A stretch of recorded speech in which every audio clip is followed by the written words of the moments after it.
Okay. So I think uh, the sales team would have briefed you about the 4 sessions that we are going to have for this training. The first 2 days will be the study abroad session, which is being taken by me. I am Satish. I head the Triple CIS vertical for 80 milestones, and I have around 17 years of experience in this domain. And I've tried to accommodate all that I've learned and experienced in these uh, into these 2 days of learning. And the third day will be the platform session training, where Ms. Mosumi will demonstrate to you or show you how the platform connects your business to us for the process and all that. And the fourth day is about the marketing session, where Mr. Vipin, our director, will help you with the or go get you through the process of how to generate leads. I think most of you are aware about digital marketing and maybe doing already, but people who are new to it will have a insight into what needs to be done to generate leads, what needs to be done to promote your brand to get leads for study abroad, and how it works. So that is what these 4 day sessions are. And today's session will be about the basics that we will be covering about study abroad, some of the market updates, initial things or basic things that a counselor and the student needs to know uh, before they can, start the business, so that they can counsel the students actually. And second day will be the detailed admission process for specific countries and major countries that we target. And we'll also see what post-admission services are, what are the requirements of visa, what are the requirements of funds, what are the part-time options available, what are the post-study work options available, and all those things. And we'll also have some case studies, real-time case studies to understand how it works. And on the third day, you will have the platform session, and the fourth day, the marketing session. That's how the session goes. Anybody has any questions initially to begin with before I can start?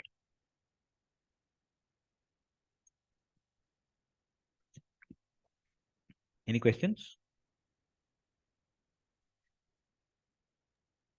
No, for me. All clear? Can you just tell me about that exams? Can you repeat that about the exams? What is Amit here? Yes, sir. It's a certification exam that we have, Right.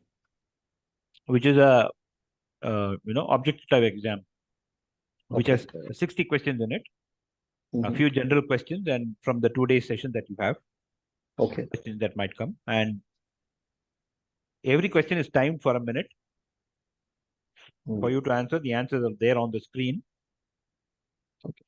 and you need to score around 65% to clear that. Okay. Thank you. And So, once the training is over, you'll get a detailed mail on the exams. okay. Thank you. There is a mock test also to give you a feel how the exam is, but the same questions might not come. Great. Yes, ma'am. Somebody was asking me a question.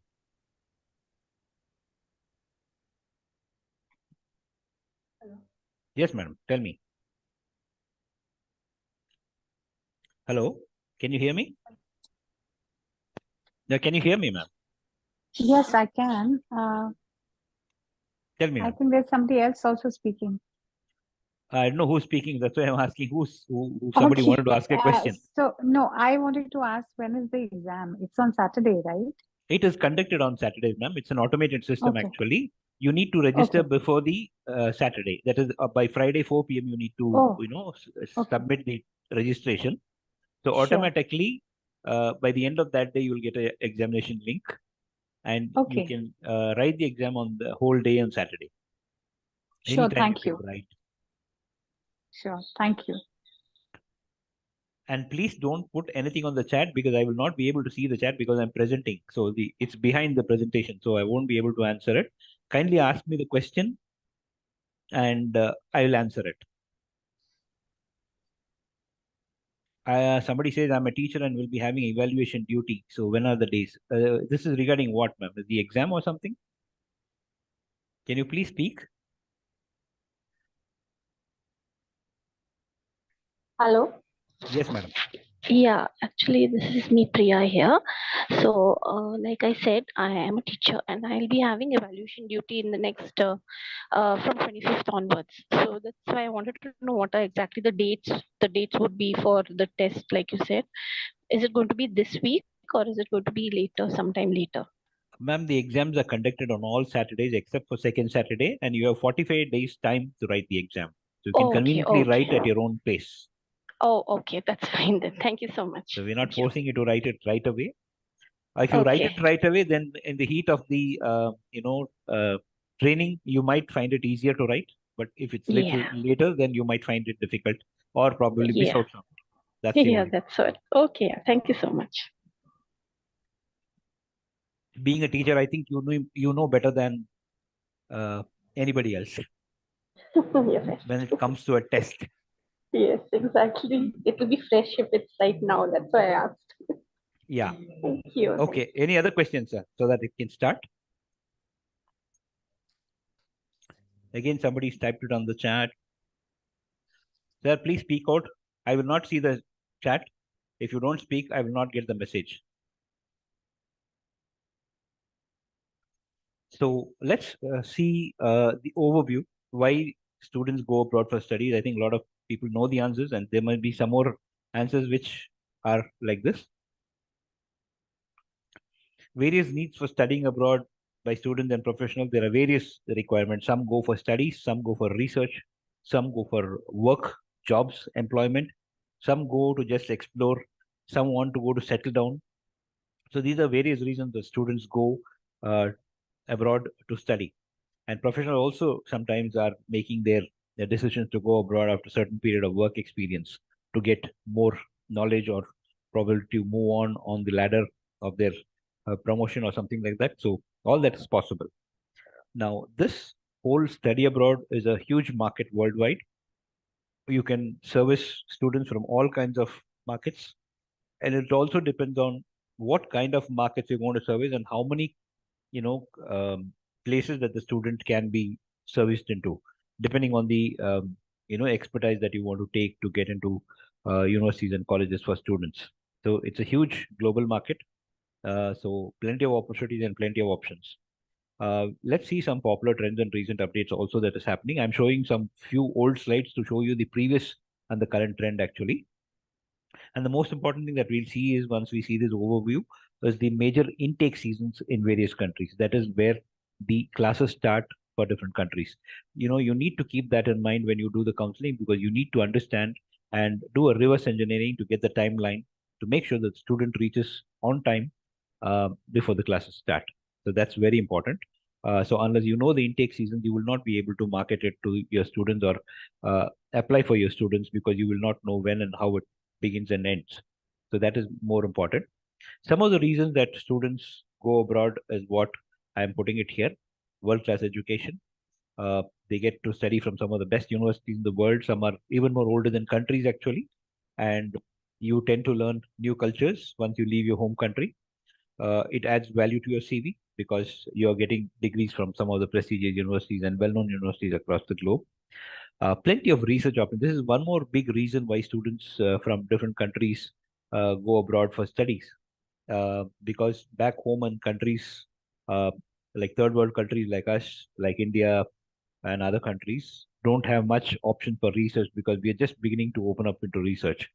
And on the other hand, countries like Australia, UK, US, and other people, they spend billions of dollars on research. So that's the major reason why students go abroad also. And there are extended career opportunities that students can avail. So once you study, then you can get into employment, you can get into settlement, you can get into immigration, and all these are possible.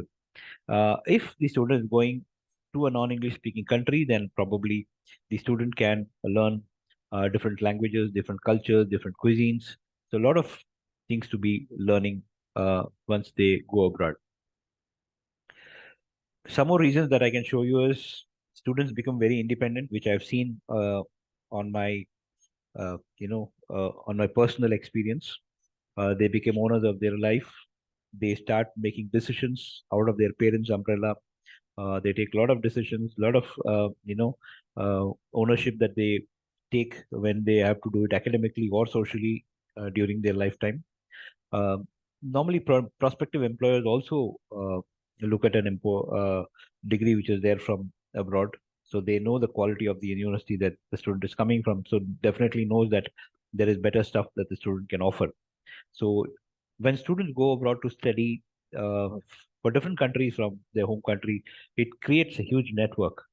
Network in terms of alumni in their college, friends outside during their accommodation, classmates in their own college, faculty members, keynote speakers who visit them. All these create a huge network for them. So, once this network is there, getting internships, employment, and other things become a little more easier. Now, there is a chance to work in a company abroad also for these students, because once these students go abroad, there are a lot of companies which may not be there back home. So you might get a chance to get into those companies because of your degree and your merit. So that's one big advantage. And another thing which I've seen in students who are going abroad is where we lack uh, for a lot of students from India, the communication and people skills. We do not have that. And I've seen a lot of students having a tremendous change for quite some time. Once they reach there, they have a huge change in themselves in terms of people skills, communication skills, and all that. They've seen a lot of improvement. Personally, I've seen that. And not the least, a lot of parents and students have constantly asked me every time that is it easy to learn abroad or study abroad? Or is it fun to study abroad? Yes, it's fun as long as you don't lose your goals, don't study properly, don't attend, and lose all the benefits that the country can offer you in terms of post-study work permit. So this is what is about. If you don't lose your goals, then it is always fun to learn abroad. That's what I have seen actually. So any questions here until here? No, sir, there is no question so far. Okay, so I can go ahead.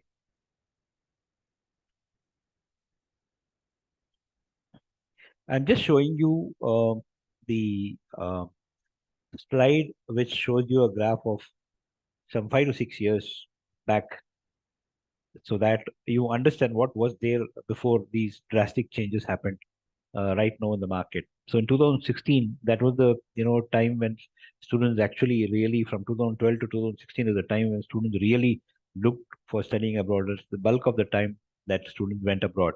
So by 2016, it was US, UK, and Australia, followed by other countries which were on the top destinations where students used to go. But slowly by 2017-18, United States started tightening up its immigration rules. UK removed its post-study work permit. Australia also tightened its immigration. So a lot of changes happened during these years. And slowly by 2019, you had the pandemic coming in, COVID.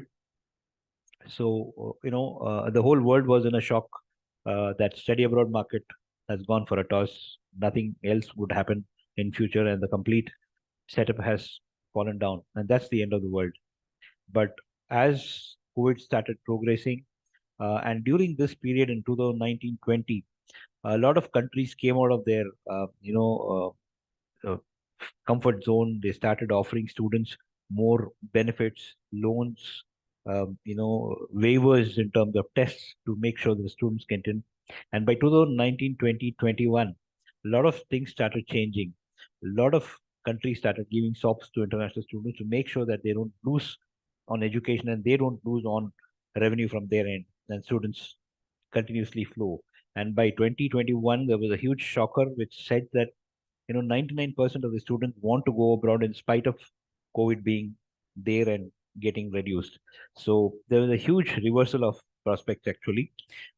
Embassies, governments, immigration, the universities, everybody was in a shock when they saw that there was a huge turnaround of applications in this period.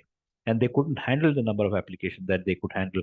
A lot of applications, a lot of visas pending, a lot of countries offering a lot of options.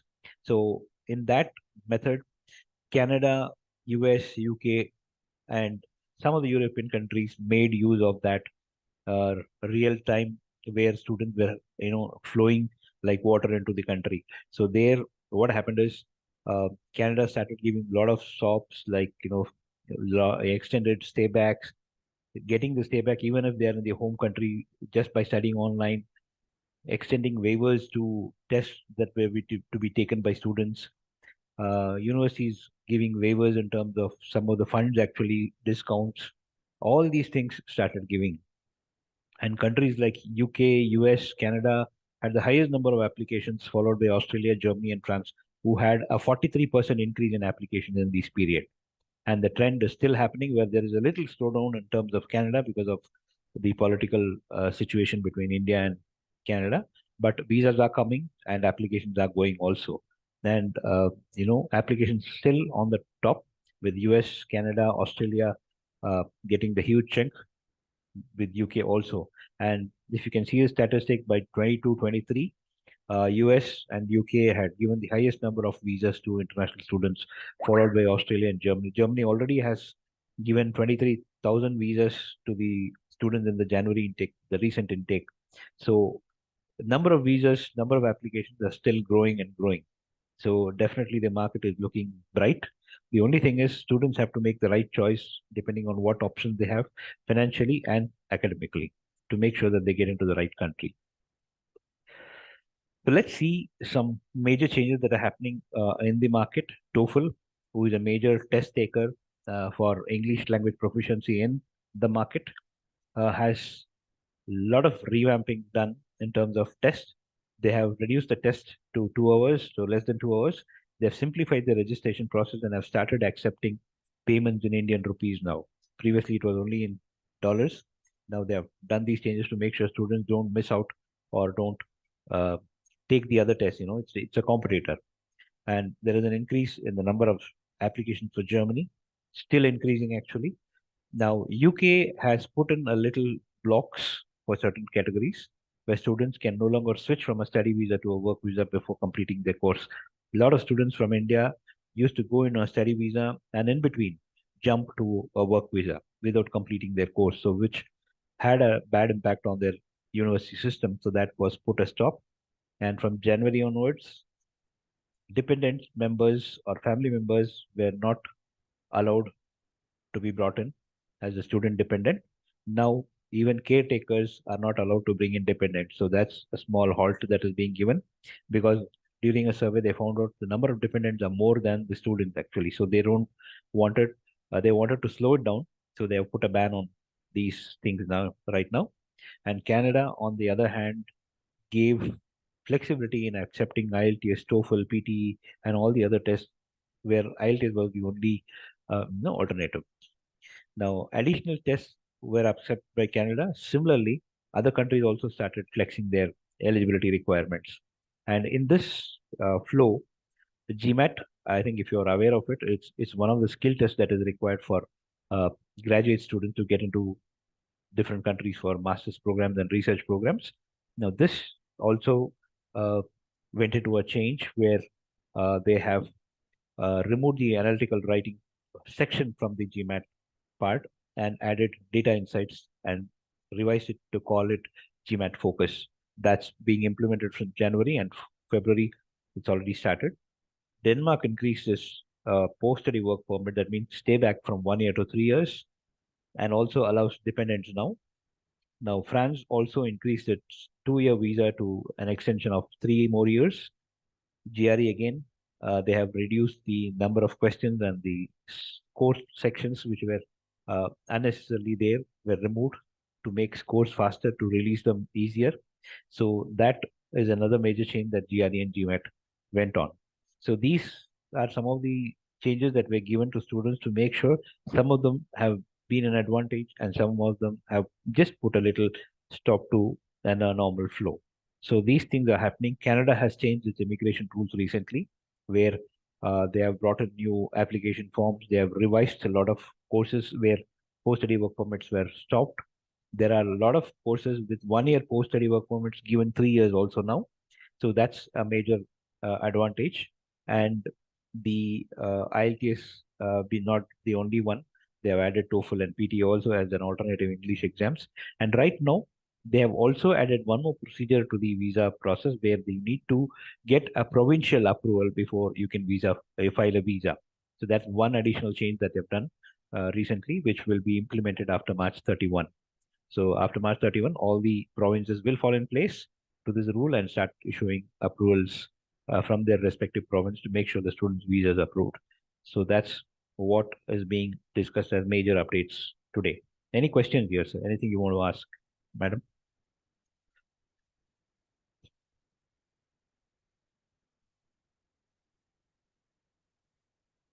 Hello? No questions, sir. Please Sorry, respond. sir. Can I have questions, sir? Yes, that is what I'm asking, sir. Yeah. Please. For post-study work visa, Mhm. the Canada has banned, I think, recently. That means student will reluctant to go to Canada. Then. No, sir, nobody is banned post-study work permit, sir. They only reduced it and changed it for certain category of students. A certain category only. Yes. I think it is for all. No. Okay. Thank you. Any other questions? Can you just shed some light on US OPTs? We'll come to that, ma'am. US OPT is still open, so don't worry. Yeah, because I recently came to know like it's only 3 months for non-STEM courses, right? No, ma'am. It's not like that. Any STEM-based courses will have 3 years of OPT. That is 1 year OPT plus 2 years of extended OPT. And non-STEM Yeah. courses will have 1 year of OPT. Okay. Not 3 months. It's 1 year. Yeah, You need to apply 3 months before the expiry of your visa. okay. And there is some provision for relevant experience in the field, right? No, ma'am. Your voice is breaking. I couldn't hear the last part. I said there is some, confusion about relevant experience needed for getting a work permit, right? No, ma'am. Work permit is different. We are not going into work permit at all from the student visa. We are going into OPT actually. OPT is Yeah. nothing but an internship. Okay. So It unless you has get to be on a relevant field, or it can be in any field. no, ma'am, you're going for a course and you need to work for a relevant work only. So you cannot That's just what jump that's hop what- because a lot of students do this jumping and hopping because I do mechanical engineering, I get into IT. So that is causing a problem actually. So Yeah, because what they have said is any relevant course only will be able to be eligible for post-study work permit or the OPT. okay. Thank you. Sir, are you going to send the list of OPT colleges? There is nothing called OPT colleges, sir. All the universities, if they are doing a STEM course and any course which is handled by any university as STEM, they will get OPT. Okay. Thank you. There is no list called OPT universities, sir. Okay. Hello. Hi, sir. This is Dinesh here. Yes, Mr. Dinesh, tell me. Yeah. See, I just want to understand, so is there any common test? See, you said about IELTS, GRE, lot of tests. So is there any common test which is accepted universally? These are the common tests, sir. You can write either one of them. Oh, so either one is accepted worldwide. Yes, because these are all alternative English proficiency exams, which are Yes. which are developed and managed by different people actually, different bodies or different entities. So students can take either one of them to satisfy it. Okay. Fine. Sorry, sir. What is the OPT? Means what is the long form of OPT? Optional practical training, sir.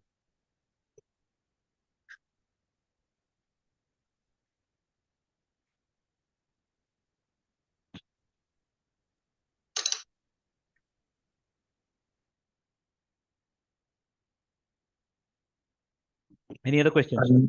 You said about the GMAT focus, right? So which has been added? You said No, sir. They've removed the Data analytical science. writing part and they have changed it to data insights.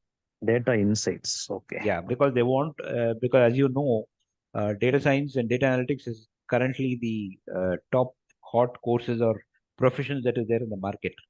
So they wanted to make it more relevant to the industry standards so that, students are not left behind. Yes. So that is why they have Okay. they have Okay. to they had to change it after a long discussion. Can I move ahead? Yes. Excuse me. Yes, sir. What are the tests that has to be taken by STEM students?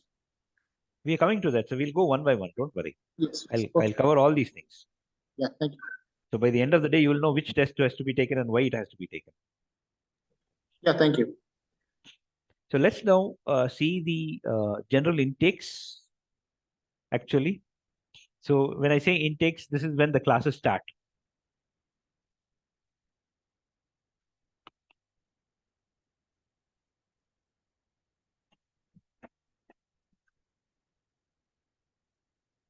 This is when the classes start. Okay. Now, when we're talking about intakes, please note intakes differ depending on the country, depending on the courses sometimes and the programs that are offered. So some programs may be there in one of the intakes, the other intake will not have it. Sometimes all the courses are available in all the intakes. It's something like that. So the major intakes available across different countries are winter and spring. Now, when I say winter, it is September. And when I say spring, it is January. Winter is also called fall intake in US. So winter and spring are the two major intakes when all the universities have these.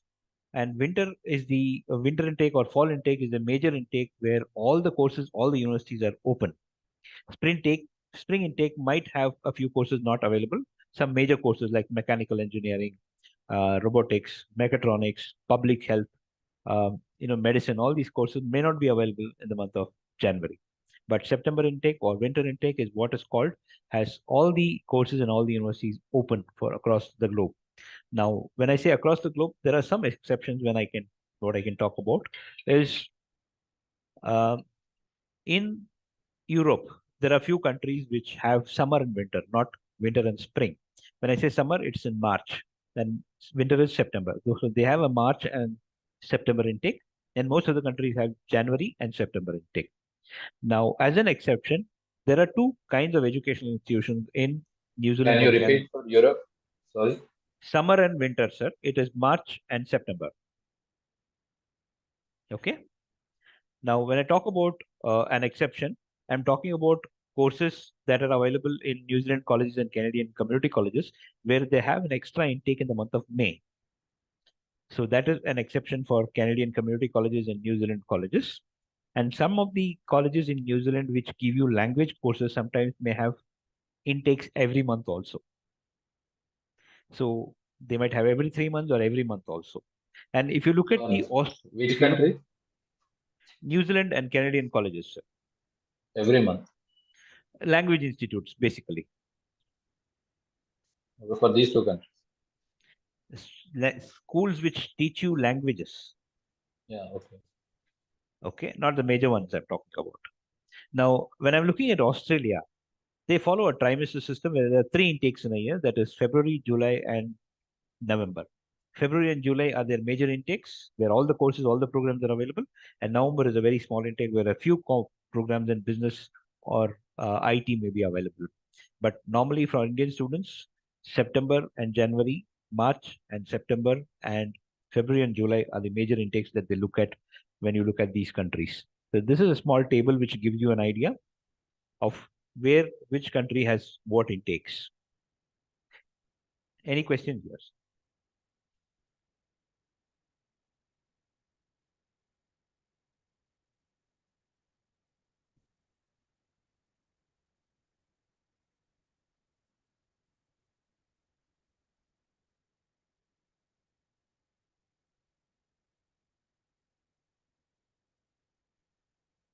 Any questions? Yes. So what exactly are community colleges? They're government polytechnic, what we call polytechnics here in India. Oh, okay. Similarly, community colleges are called in Canada and other places. And they're run partially by the government also, and they give you good courses. And the only difference is they cannot give you courses more than postgraduate diplomas. Oh, Excuse me, thank sir. you. Hello. Yeah. Is there only one intake in Germany, that is March intake? No, sir. March and September. March and September. Yeah. Okay. Please note, Norway and Finland will have only one intake in a year, that is in September, and they will close 8 months before the start date. So if you're looking for September intake in Norway and Finland, they're already closed in December itself. One intake, 8 months. And if you're asking me when should we start the admissions, I always say 8 months before the start date, because that is the timeline that we normally give students to make sure they reach the college or university on time by the time the courses start. So if you're starting in September, if you want an admission in September, we would always recommend students to start somewhere in January, December. But if you're looking at big universities, then you start somewhere in previous year, August, September, because they have deadlines. And if you're looking at scholarship, even earlier. We'll come to that once we finish all this. Can you repeat about the Norway and Finland? Norway and Finland has only one intake in a year, sir. That is in September.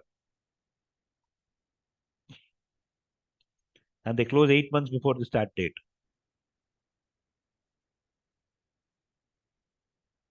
That means they close in December. Clear? Yeah, thank you. So let's begin the actual requisites for counseling actually. Now, as a counselor and as a student, these things are very important. You need to know which country the student is planning to go or where you want to send the student to whichever country you need to know which program that the student is going. When you're choosing the program, please keep the domain in mind, the previous education in mind. Check whether he meets the general requirements of the country and the course, which is very important. And most important is Indian students always look at money. So budget is a very important factor when it comes to money or budget. So whatever choices you give, they will come back to you saying that if it doesn't fit into his pocket, he will not go for that course. So budget also plays a very important role when you are deciding about a course. And you have to also keep the student mentally prepared and keep them aware of a lot of changes and challenges that may happen during his course of journey or when they reach the country where they are going to study. Now, choosing a country, I would advise, I'm not sure how much everybody is good with geography, but I would always ask you to get back to high school to refresh a little bit of geography so that you know where the country lies, where the continent lies, what are the neighboring countries, neighboring cities, what are the climatic conditions. These basic things should be in your fingertips because this is what students might or parents might sometimes come and ask you. So you must be aware of the country that the student is going. You might know what is the program that the student is going. Some students you get ready-made saying that he's fixed on what program he's going. And there are certain students who don't even know what they're planning to do. So they come for guidance from the scratch. And there are a few students who have certain knowledge, but don't want to, really explore unless you give them a guidance. So everything comes to you at the end of the day. So you should know what kind of background the student has and what his aspiration is to do in future. So depending on that, you must select the country and program that the student wishes to go.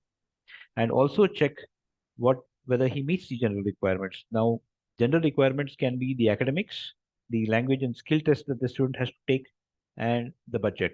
So these, there might be some tests that the student needs to meet or match. So that also has to be taken care of. And finally, the budget. When I say budget, it's the cost of the program. It may be a 2-year program. If it's master's, it may be a 1-year program. Or if it's a bachelor's program, it might be a 3-year or 4-year program. So the student must be able to understand, parents must be able to get convinced that they can afford the cost for them to go. And when I'm talking about changes and challenges, it's about, a lot of students have been with their parents for quite a long time. And first time they're going out of the country, they have a lot of changes and challenges that are going to happen. It can be homesickness, it can be climatic conditions, it can be health issues, it can be the education system itself, it can be the food, anything that can come into that. So they must be appraised of what are the changes and challenges they might be facing as a student when they're going from their home country. So these are the basic things and prerequisites that you need to know before you apply and suggest students any kind of course. Any questions here, sir?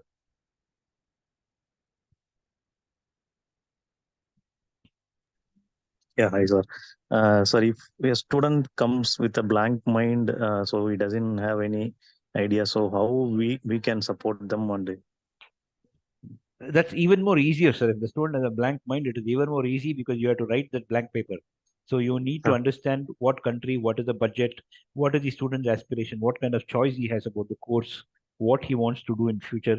Keeping all this in mind, you can even suggest them. Or if the student is willing to take a psychometric test, you can always suggest him to take a psychometric test. But I completely don't depend on that because that's not the ultimate. So there may be changes during that also. So you have to take a combination of all these cases and then, suggest a student. That's how you have to do. Okay. Any other questions, sir? So in a cases where student is eager to go abroad, whether he gets in a right university or not, and the parents sometimes are reluctant to send him, in such a situation, what to do? If the parents are reluctant to send him, sir, then you cannot do anything. A student is very eager to go. No, student is eager to go, I understand. But if the parents don't give money, how will they go, sir? So you have to convince the parents first. The counseling has to be done to the parents as to why the student wants to go abroad and what they don't understand about the student going abroad and why they are stopping him. So you must be able to explain that block actually. Oh. See, a lot of times parents might need counseling instead of the student because student knows and is clear about where he's going and why he's going. Parents don't understand probably because of financial conditions. Probably they have a fear that the son is going or daughter is going very far away from them and they may not be able to control them, or a lot of reasons like that. There may be inhibitions. That is one of the emotional reason is also there because they are very attached to their student. Their wards. They don't want to send the student to go abroad. Correct. So they have got the money and all that. That is what, sir. That is where counseling comes in, sir. You have to convince them, telling them emotions are more than career. So that's why in such a situation. Emotions are important, sir, but you have to take a choice, looking at the student's future and growth. So if the student has to settle down properly, probably depending on the student's choice, they'll have to make a decision. So you need to talk to the parents and the student both parallelly to make sure that both get convinced and ultimately get going.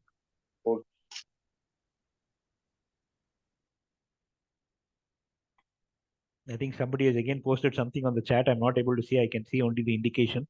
So kindly speak and tell me what you have typed. Hi, this is Amit here. Yes, sir. So the change and challenges of every country can be different. So do you and also understanding the colleges. So will it help if we can go and visit these colleges or countries? Like when you have a collaborations with so many colleges. So if a few colleges we want to go and visit, can EduMiles arrange that for us? How many colleges will you visit, sir? No, not all the colleges. I'm saying just to get a feel for for example, in UK, I want to visit a few colleges just to have an understanding of the local, how the things are there, and one or two colleges. For that, you don't need EduMilestones, sir. You can just walk into any college and visit them. You can travel. Actually, I've tried that. It doesn't work like that. They don't entertain. That is what, sir. That is what. So if you're trying to visit directly, you can always go and meet students and come back if you want. But if you're officially going, they may not allow you because you are not connected to the university. Exactly. So since you have a collaboration, so can you facilitate that for us? The problem is, sir, we have a contract with them, so they will not allow third party to come and visit. So that's another problem. But we since, ourselves sometimes in a way I'm just asking, in a way we are your channel partners, so can they? I'm just asking because I understand. I understand your question, but problem is it is an arrangement between you and me. They are not worried about it. So that may be a difficulty. Okay, no problem. Because sometimes even the university is visiting us, when they ask us to, or when we ask them that if you can go down to this place and visit, they might not agree at all because they're not no way connected to you directly. So they normally refuse. Okay, fine. Because I tried a few colleges in UK directly, like the Sutherland University and in Canary Wharf and all that. So directly, it's very difficult to get an entry, and that is one of the reasons. And I just went there so that to have an understanding of the local challenges and all these things, so that I can guide the student better. You don't have to go into the college to find to know not the college. Local challenge. No, college will help us to understand the infrastructure and what they're offering over there. and No, local surroundings will help us to understand the job no, sir. prospects, the What you can do is get to know the local surroundings. They will not allow you to get to know the infrastructure that is there on their website. So that is enough to get to know the college. So living conditions and all those things you can experience yourself by going around, seeing what are the living conditions, what are the rates, what are the prices, what are how the city works and all those things. Yes, I have some understanding of UK because I did my MBA from there. Some Mhm. understanding I do have. So you are a student. So why do you need a visit, another visit? No, I was a student, but since I wanted to go, recommend to other universities, and I want Which college or university? it was Ethem College, Sutherland Okay. University in Canary Wharf, London. So Okay. I studied there, and then I also that was 15 years back. Okay. And now, so I also wanted to, feel get an understanding of other colleges also, so that would help me in guiding and also collaborating with them. And that is one of the reason of associating with EduMiles, that I understood that establishing collaborations is not easy. Exactly. Yes. Okay. Can we move?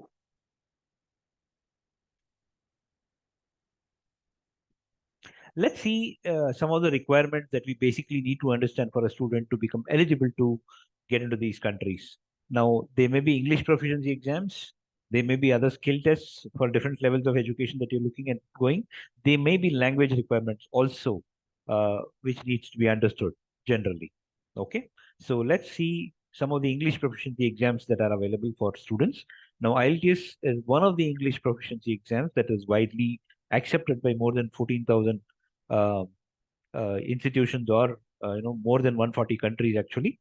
Now, IELTS is most popular because it's been a standard test for a long time now and much proven. Right now, it is managed by IDP IELTS Australia and Cambridge Assessment English. Now, this has two formats right now: the paper-based format and the computer-based format. Now, the pen and paper format is what IELTS started with. Recently, they have added the computer-based format also. So any student willing to take any kind of test were free to take either the paper-based test or the computer-based exam, depending on the ease of use. Now, there are two kinds of IELTS exams also. It's called IELTS Academic and IELTS General. Now, academic is used by students who are going for studies, and general module is taken by people who are going for jobs, employment, and immigration. So there's a slight difference between the modules. So any student going to study will take IELTS academic. So when you're even counseling, please suggest students to take the IELTS academic module in all the exams that they're going. So the exams are valid for 2 years from the date of declaration of results. It's a score from 0 to 9 bands, they call it. And every point of 0.5 band increments will be there. And the maximum score is 9 in all of the bands. And what is tested here is listening, reading, writing, and speaking. These are the 4 knowledge or skills that are tested across all the English exams. Listening, 0 to 9 bands. Reading, 0 to 9 bands. Writing, 0 to 9 bands. And speaking to 0 to 9 bands. Now, what happens is, how do you look at the score? Now, if the student is scoring 5.56 in each of the bands, an average is taken out of the 4, and that is the total score that comes. So, each student is given different tasks in the exam, which is over a period of time, and then they are calculated for the scores. So, 9 is the maximum that the student can score in each module: listening, reading, writing, and speaking. So, you can see the kind of tasks that are given for each student to take up the exam. The same holds good for the computer-based exam also in IELTS. The difference is IELTS pen and paper-based takes 14 days to give you the results. The computer-based results comes in 4 to 5 days. And equally, both formats are accepted by the universities across the globe. So that is not a problem at all. Okay. Any questions here, sir?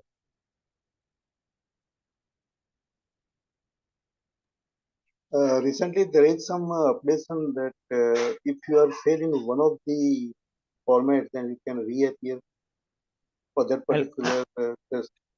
Yes, sir. Sorry? We'll finish this and I'm coming to that. Okay. Sir, what is the duration of the result that you said? 2 days for Computer based will come in 4 to 5 days. Pen and paper will take 14 days. Thank you. Now, lately, this was existing at least 5 to 10 years back, actually, where when British Council was handling the exam, you could singularly take each module if you find it less than the required score, and then combine the scores and present it to the university. Right now, again, IELTS IDP has brought in the same kind of pattern, where if you score less in one of the modules, that you can singularly retake the test. It's called the IELTS retake exam, where you can singularly retake the module and then combine the scores and give it. And please note, this is only accepted by Australia right now, no other country. Okay.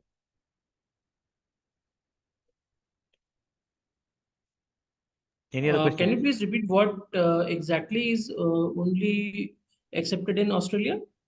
The IELTS retake exam.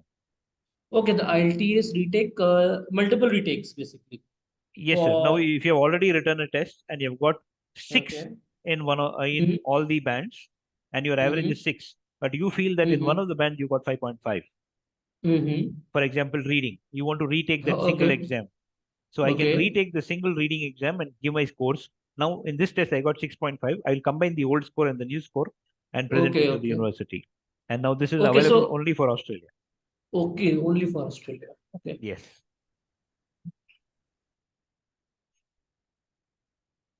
Okay. Any other questions, sir?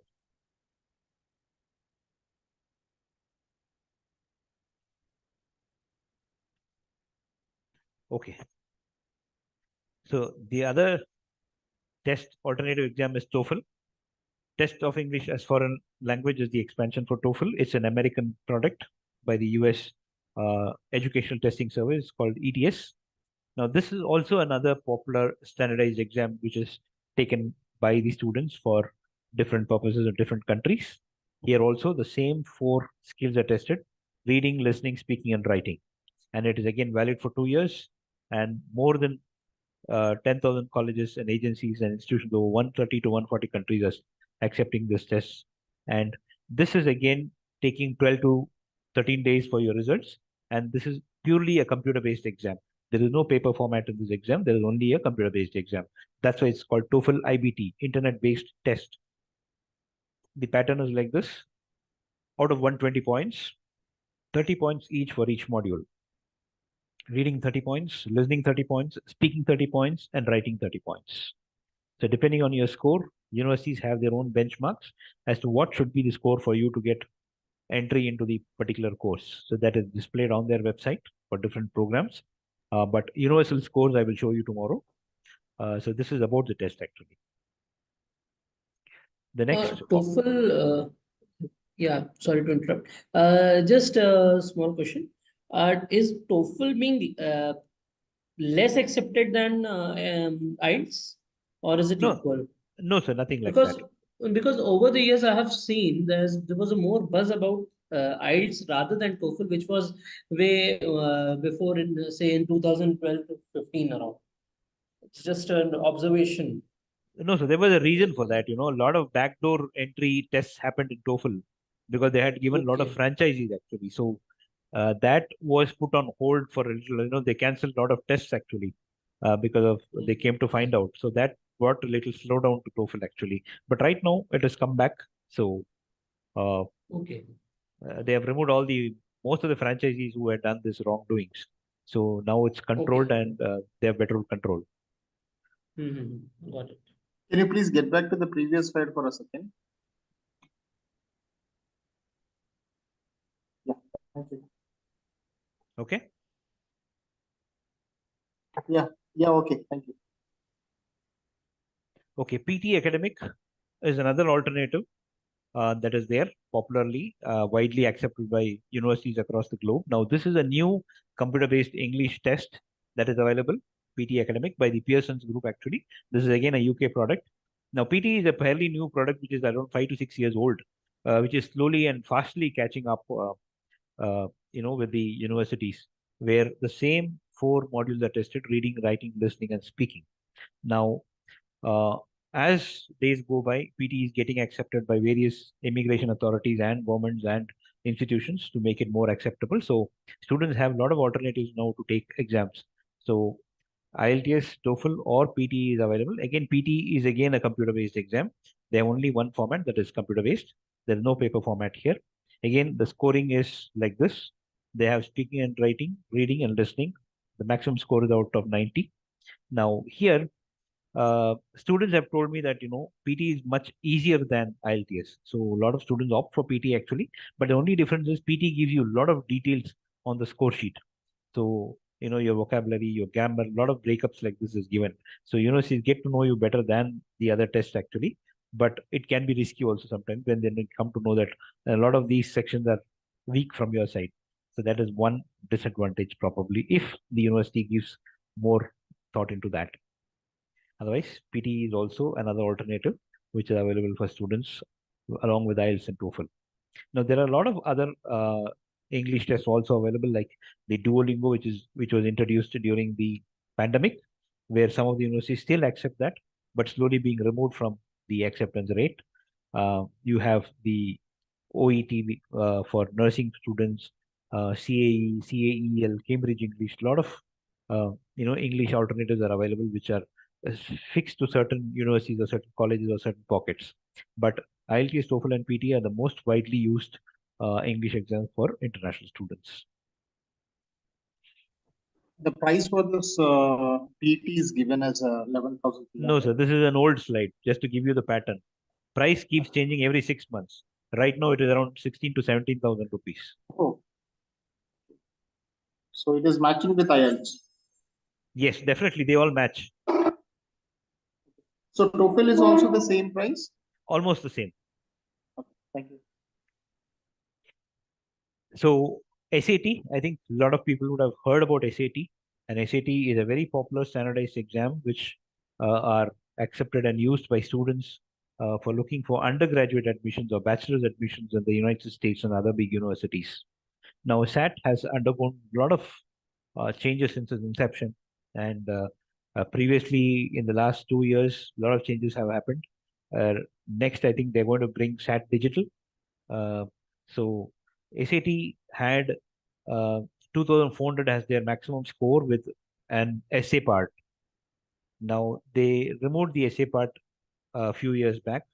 And before June 21, they completely stopped the essay part and changed the score to 1,600 actually, with 800 in the reading, writing, and the 800 in the mathematics. So they shortened it, made it brief with lesser score, with a lot of unwanted sections being removed. Right now, SAT is offered at 1,600 as a maximum score, with 2 sections like reading, writing, comprehension, and mathematics, with no essay required.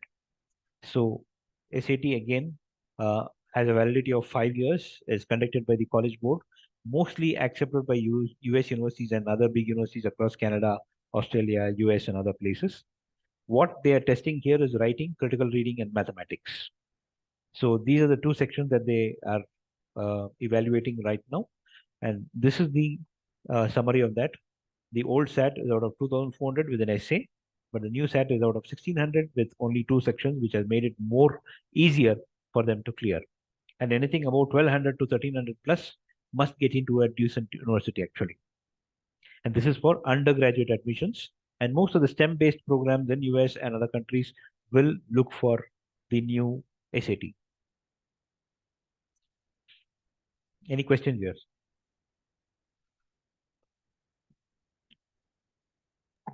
SAT is compulsory for us. No, so it's not compulsory actually. A lot of STEM programs require. Right now, and I think until fall 24 intake, there are a lot of universities who have given waivers. So you don't need SAT actually if you want to apply to certain universities, but certain universities have it compulsory. You need SAT, otherwise you cannot apply. Certain programs may be mandatory, and most of the programs may not require SAT because they've given you a waiver until fall 24 because of the post-pandemic conditions. The basic difference between the English proficiency test and the SAT exam is mathematics. Yes, you have the mathematics component here. Yeah. That is why they removed the essay and all that, because it was a repetition of all those things. So you do say that students going into STEM program need not be tested in mathematics. No, it's not like that. They have given you a waiver temporarily. Okay. So that's the university's discussion. Yeah, Even if you understood. write SAT, they will take you holistically. So if you don't have a SAT also, they will take. Now, English is different, SAT is different. So some universities or most of the universities ask you to submit IELTS along with SAT also. And Yeah. some Yeah. universities might ask you for SAT alone or one of them. Okay. Okay. Thank you. GRE, it's called the Graduate Record Examination. This is one of the standardized examination or test that is required for graduate entry into masters and postgraduate or doctoral programs in the United States and different universities across the globe. Now, this is basically owned by the Educational Testing Service, ETS again, like the TOEFL product.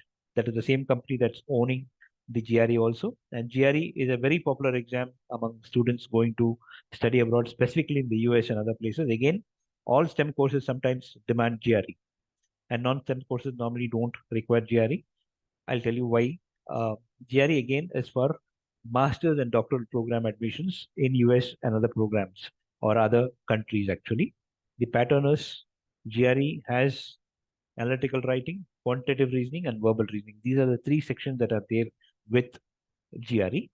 The maximum score is 340, each section being 170 each, the quantitative and the verbal. The analytical writing is out of 6, and anything above 3.5 or 3 is a good score. Here, depending on the program that you're going, every university has its own cutoff for the quantitative and verbal. But the maximum score for quantitative and verbal is 170 each, but 340 is the maximum score.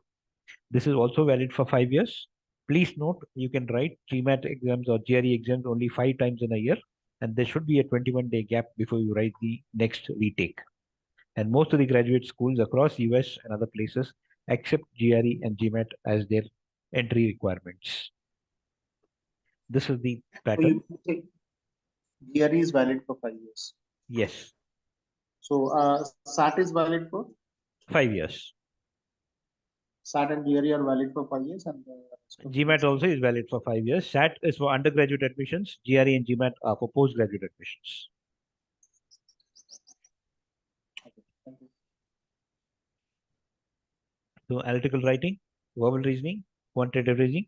Now, since January, they have removed the research section and the unscored section to make it shorter and faster. Sorry, I didn't get you. For postgraduate, what you need? GMAT. No. Any STEM-based program for masters and doctoral programs require GRE. I'm coming to GMAT. Wait. This is clear? Yeah. GMAT is for management programs. If the student is planning to go for any management programs in any business school, and most of the big business schools require GMAT as compulsorily. A lot of universities have given waiver right now. But if you're looking for a MBA, executive MBAs, project management, technology management, industrial engineering and management, these kind of courses will require GMAT as their requirement. Now, GMAT has become GMAT Focus Edition because they have removed the analytical writing and added data insights into it. Okay. The maximum score is out of 805 right now. And if you have 600 plus or 550 plus, you can get into a fairly decent school for a management program. This is also valid for 5 years. And this is basically done to get into management programs. There are a lot of management institutes which accept GRE also instead of GMAT.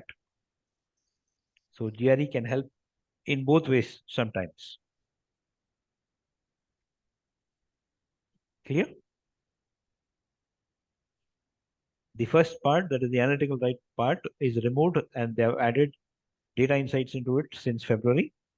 And integrated reasoning, quantitative reasoning, verbal reasoning is what is tested right now. And why I'm still showing the old pattern is there are a lot of students who are still attempting to write the old pattern. The new pattern is still not sunk into a lot of students, so they might not be aware of the pattern, so not a lot of students are not taking it. For quite some time, there will be the old test still running, and scores are still varied with the universities until probably the end of this year. The new scores will come into force. The maximum score is out of 800, and anything above 550 to 600 plus can be a good score to get into decent universities. Okay. Can I move?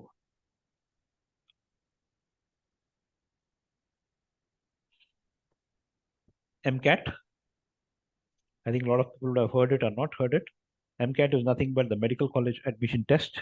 This is again a computer-based test, which is written by students who want to go for medical admissions or MBBS admissions in the United States, and accepted by other countries also similarly, like Australia, Canada, and Caribbean also accept MCAT as their entry requirement as an alternative. Now, in order to write MCAT, you must have 10 plus 2 plus 3. That means you must have 10th, 12th, and a degree before you can attempt the MCAT examination. And this is basically similar to NEET in India for medicine admissions. MCAT is equivalent to NEET in US for medical admissions. So if you're planning to do your undergraduate medicine in US, then you need to write the MCAT exam. Now, what is tested here is the physical sciences, biological sciences, and verbal reasoning, and valid for 2 to 3 years.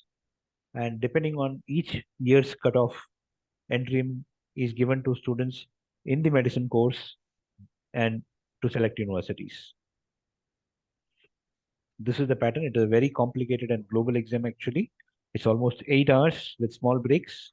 And from biochemistry to psychology to sociology, everything is covered in this program. This is basically written for admission into MBBS. Here in India, we call it as MBBS. In US, they call it as MD or Doctor of Medicine.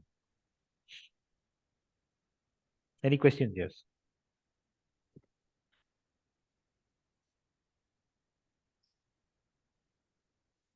Can you please take me to the previous slide?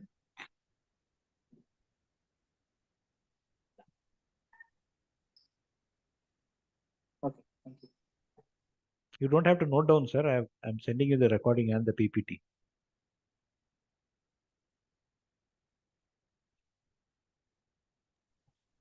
Okay.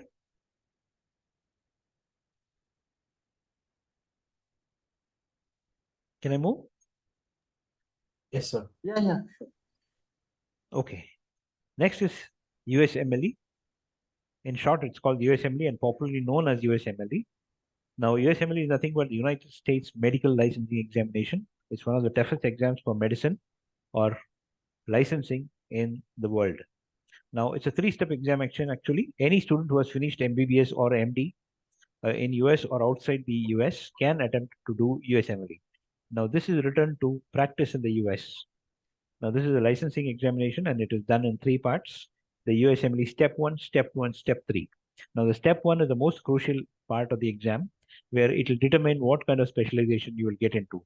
If you get 80% and above, you get into specialization like cardiology, neurology, and all those kind of big specializations. If you get anything below that, you might end up with internal medicine or general medicine. And step 2 is about the clinical skills that you want to demonstrate. They'll put you into a supervised facility to see and assess what is your ability as a physician on the knowledges that you have learned, how you demonstrate your fundamental patient-centered skills, and how you apply your knowledge onto the treatment. Now, this is a supervised section. Now, once this is over, they again put you into step 3, which is again an objective type of examination where you will be tested for the knowledge that you learned in these 3 to 4 years in medicine. So that's how the exam is. Any questions here, sir?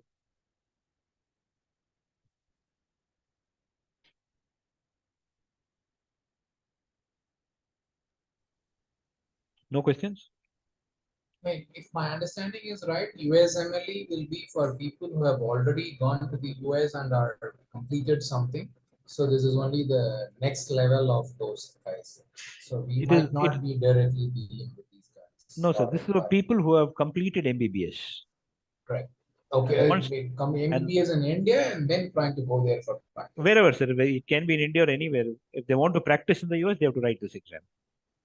Okay. Do you need experience as a medical doctor first year to, is there a basic eligibility criteria for USMLE to be a practicing surgeon or to be a practicing doctor first? Even a practicing doctor also can write, ma'am, but these are for fresh students who want to take a license to practice. So even freshers can apply, means you don't need an experience to do USMLE, right? Correct, ma'am. Once you do your USMLE, you can get into a PG program or residency in US actually. Okay. So this is valid for Can you US please only, sir? clarify the step 1, step 2, and step 3 once again, please? Step 1 is the most crucial part and the toughest part to write, where your specialization is decided. If you get 80% and above, you get specializations, high-end specializations like cardiology, neurology, etc. But if your score is less than that, you might get into general medicine or internal medicine. Step 2 is about supervised clinical survey, where you will be tested for your skills and knowledge, where they put you into a facility where it is supervised, where you will demonstrate your ability and knowledge and what you learned as a student, how you demonstrate your patient-centered skills with the knowledge you have learned. Once you finish that assessment, you're again put into step 3, that is again an objective type of examination where you will answer questions of a certain type pattern. And once you qualify, you are given a medical license.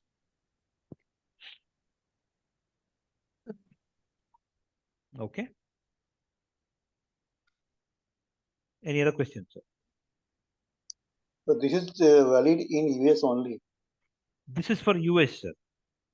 Okay. But if having this qualification, if I go Canada, and shall I get the job as for practicing all that?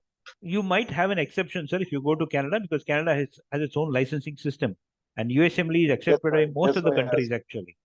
Because one USMLE of is the doctors who was there in America, he went to Canada. He was required to do all the examination again. Correct, sir. That's what I said. Yeah. The only thing is, sir, any country has its own medical policy. So even if I study in the US and come back, I have to write the Indian medical examination. Then only I'll get a license to practice in India. Yeah. Okay. That's why. Okay.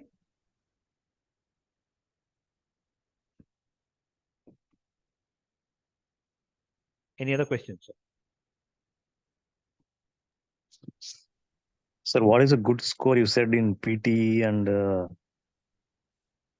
GRE? No, so there are different requirements, sir. It depends on the university. Anything above 300 is a good score for GRE. Okay. And if you get 305, 310, 320, depending on the score, you will be eligible for different universities, because different universities have different requirements. The maximum score is 340. Okay. Similarly for SAT, the maximum score is 1600. So if you give 1200 plus or 1300 plus or 1180 or something like that, it depends on which university is accepting which cutoff. Okay. For PT again, if you have 59 and above, 60 and above, you get good universities and good courses actually. Okay. Because in language, what they do is they will also look at your overall score and the individual scores also. Now, what they say is if you want to get into a master's program, you need to have 6.5 overall with no band less than 6. Then you will get an admit. Even if one has 5.5, you might not get an admit, even though your score is 6.5. Because Australia, UK, all these countries are very particular about your individual scores also.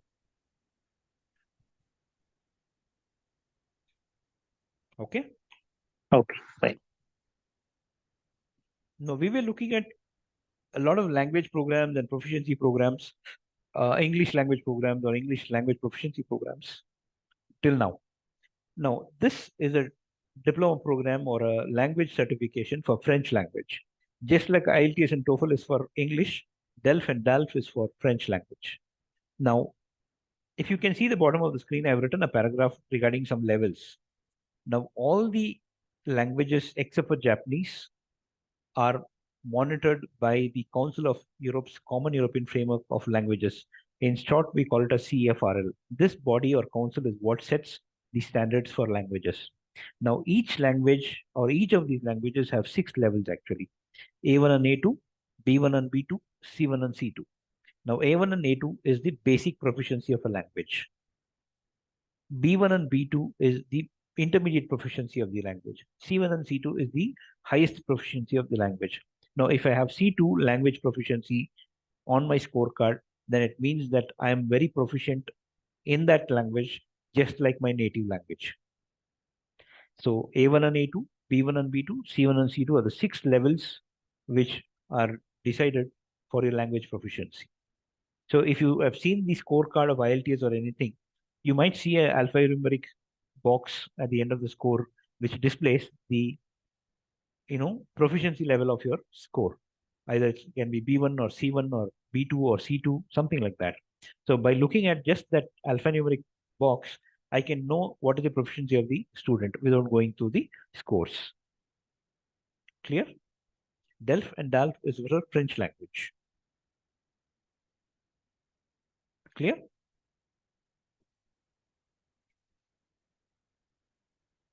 Now, similarly, like IELTS for English and DELF and DALF for French language, you have something called Test DAF for German language. Now, Test DAF is one of the exams that are conducted for German language proficiency by students who take German language tests.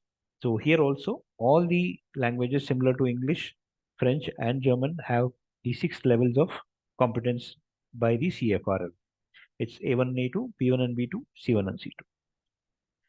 Any questions here, sir?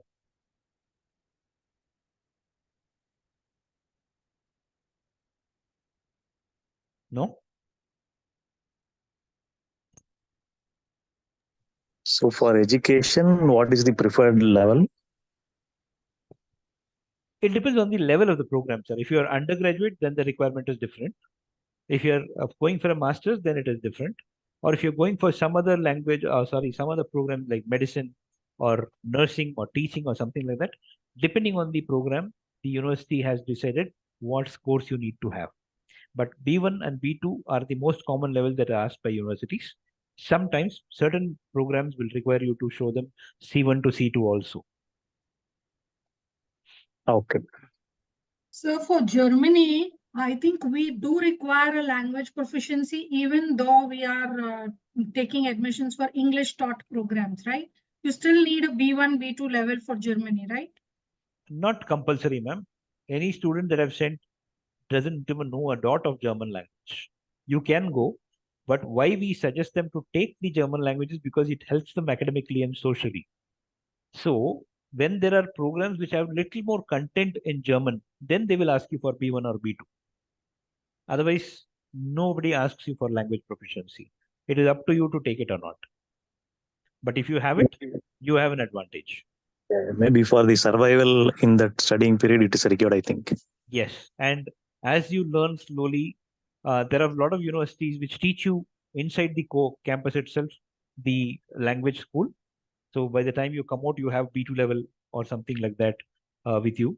And it helps you with employment also.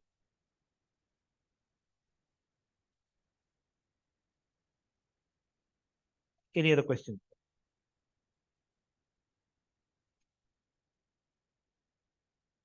No? Can I go ahead? Yes, sir. Yes, sir. Yeah. Now, there are two new things that you need to understand for Germany, which I'll be showing you now. It's called the APS service or the Academic Evaluation Center. It's a German word actually, so we may call it APS. Now, this is a APS evaluation that you need to do. Now, this was brought into India after November 1st, 2022, recently. Now, this was not there for Indian students actually. This was there only for Vietnam and Chinese students actually. So slowly they brought it for India also, where you need to take this APS evaluation before you can go for applying to universities or for visa. Now, the reason for this is they found out that from India also, there were a lot of fake certificates coming from different students to universities. They wanted to stop this. So APS is nothing but sending your educational documents to the APS evaluation center. They will in turn correspondingly concur with the university and the department to check if this certificate is genuine and then give you a positive certificate. Now, this certificate has to attached while you're applying for the visa. And some universities ask you APS certificate even before applying also. So APS is one of the mandatory requirements for applications to Germany in case you're applying for studies. Now, this will cost you around 18,000 rupees as of now, and it takes 4 to 6 weeks for them to process the application.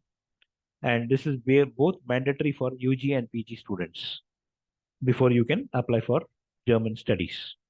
Any questions here, sir? So how much time does it take, the overall process of APS check? 4 to 6 weeks, sir. Okay. So the results are directly being sent to the universities, like in many universities in case of IELTS and GRE, or it comes to the student and then the students or the agents counselors send it to the colleges. Nobody sends your scores directly, sir. Nobody does that. Even Okay. for TOEFL and GRE, you request the scores to be sent to the university. Yeah. During registration Yes, you registration pay of the for it. exams. Yes. Yeah. Okay. But Okay. APS is an independent service from the embassy where the certificate is sent back to you and not to Okay. anybody because they don't know Okay. whom you are applying to. They are only evaluating your certificates. Okay. It's like WES. Yes. Yeah. But WES also converts. Here they don't convert also. Original certificates are required to be sent? No, sir. Please don't. Even if God asks, please don't send originals. It's only attested copies that are sent. Okay. Thank you. Attested by whom? It can be either by the public notary or by the registrar of the university, sir. Okay. And these mark sheets and transcripts or certificates to be converted in German for this? No, ma'am. No. But while applying through UniAssist, you need German translations, right? No, ma'am. Not required. Okay. Who told this?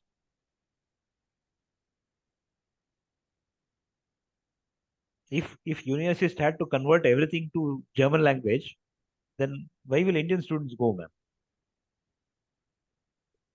It is specifically for international students only. I was under the understanding that all transcripts needed to be, translated into German and then sent for evaluation. No, ma'am. We don't even do it for visa also. Okay. It has to be in the official English language. That is what they ask for, not in any But other then they language. do need to be legalized also from Ministry, Human Resources. That is a different process, ma'am. Not for Germany. Not for Germany? Not for Germany. Germany has its own attestation services inside their embassy. Okay.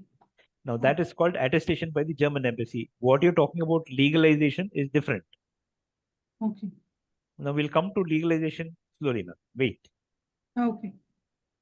Now this is another exam which is made mandatory for undergraduate students. It's called TESTAS, or the Test for Academic Studies. Now TESTAS is a centralized standardized test which is conducted by the German embassy for students going to study in the undergraduate level. That means for bachelor students. So if you want to go for bachelors, you have to take this test. Now this is also made compulsory from January 2023. This was previously only for some few schools, which was also not mandatory actually. Now they made this mandatory. And this has a core test subject in the test. And there are additional 4 subject areas that you need to choose depending on the program that you want to study. So if you're going for any programs in psychology, arts, theater, those kind of programs, then you need to take the core test and the first part, that is humanities, cultural studies, and social sciences. So if you're going to study mathematics, computer science, physics, chemistry, biology, then you need to take the core exam and the second one, mathematics, computer science, and natural sciences. If you're planning to take engineering modules or courses or programs, then you need to take the core test along with the engineering module. Or if you're going for economics, statistics, and other, accounts related actuarial science, these kind of programs, then you need to take economics and the core subject. So this is how TESTAS is written, and it's an online exam. There are centers in India which can be taken. So depending on the availability of the test dates, students can book the test just like your IELTS. Okay. Any questions here, sir?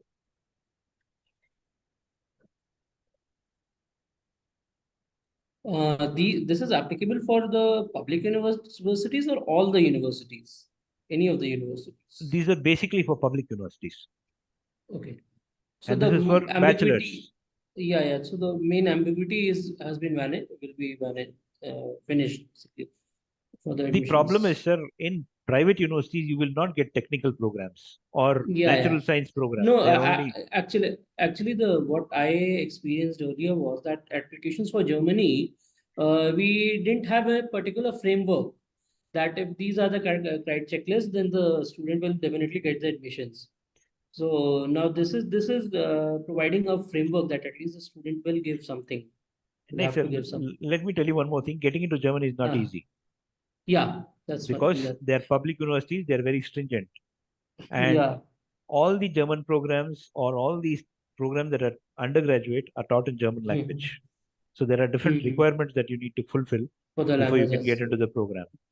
So what is the average percentage required to think to apply for German public universities? What should be 80% the and above. minimum? 80% and above. 80% and above. Okay. Without that, they will not even look at your applications. Got it. Sir, Yes, can you Satish throw sir, you lights just on? mentioned all undergraduate programs are taught in German. So that Yes. means a B2 or a C1 level of German language would be proficiency in general German language would be a mandatory eligibility criteria for this, right? Yes, ma'am. Thank you. Sir, can you throw lights on? They have to write the test as exam and they'll have to go through the Studienkolleg program. That's the foundation program. Sir, can you throw lights on this core test? I didn't get you, sir. What is core test? There are subjects which are mandatory to be written, sir. That is core. Which are they? 101. That I will not be able to tell, sir, because I'm not writing the exam or I'm not seeing the paper. I can For tell you every engineering or economics, core is compulsory. The students for all the modules, core test is compulsory. Core is compulsory. Yes. That's why I wanted to know which are topics are covered in this particular test. There may be a lot of general topics that are covered, sir. Other than the subject areas, which might concentrate on general things that might have to be covered as a student. That is what they will cover the core subject, like basics. And including that, they'll have to take the subject area. Depending on that, they will test them according to the specialization. So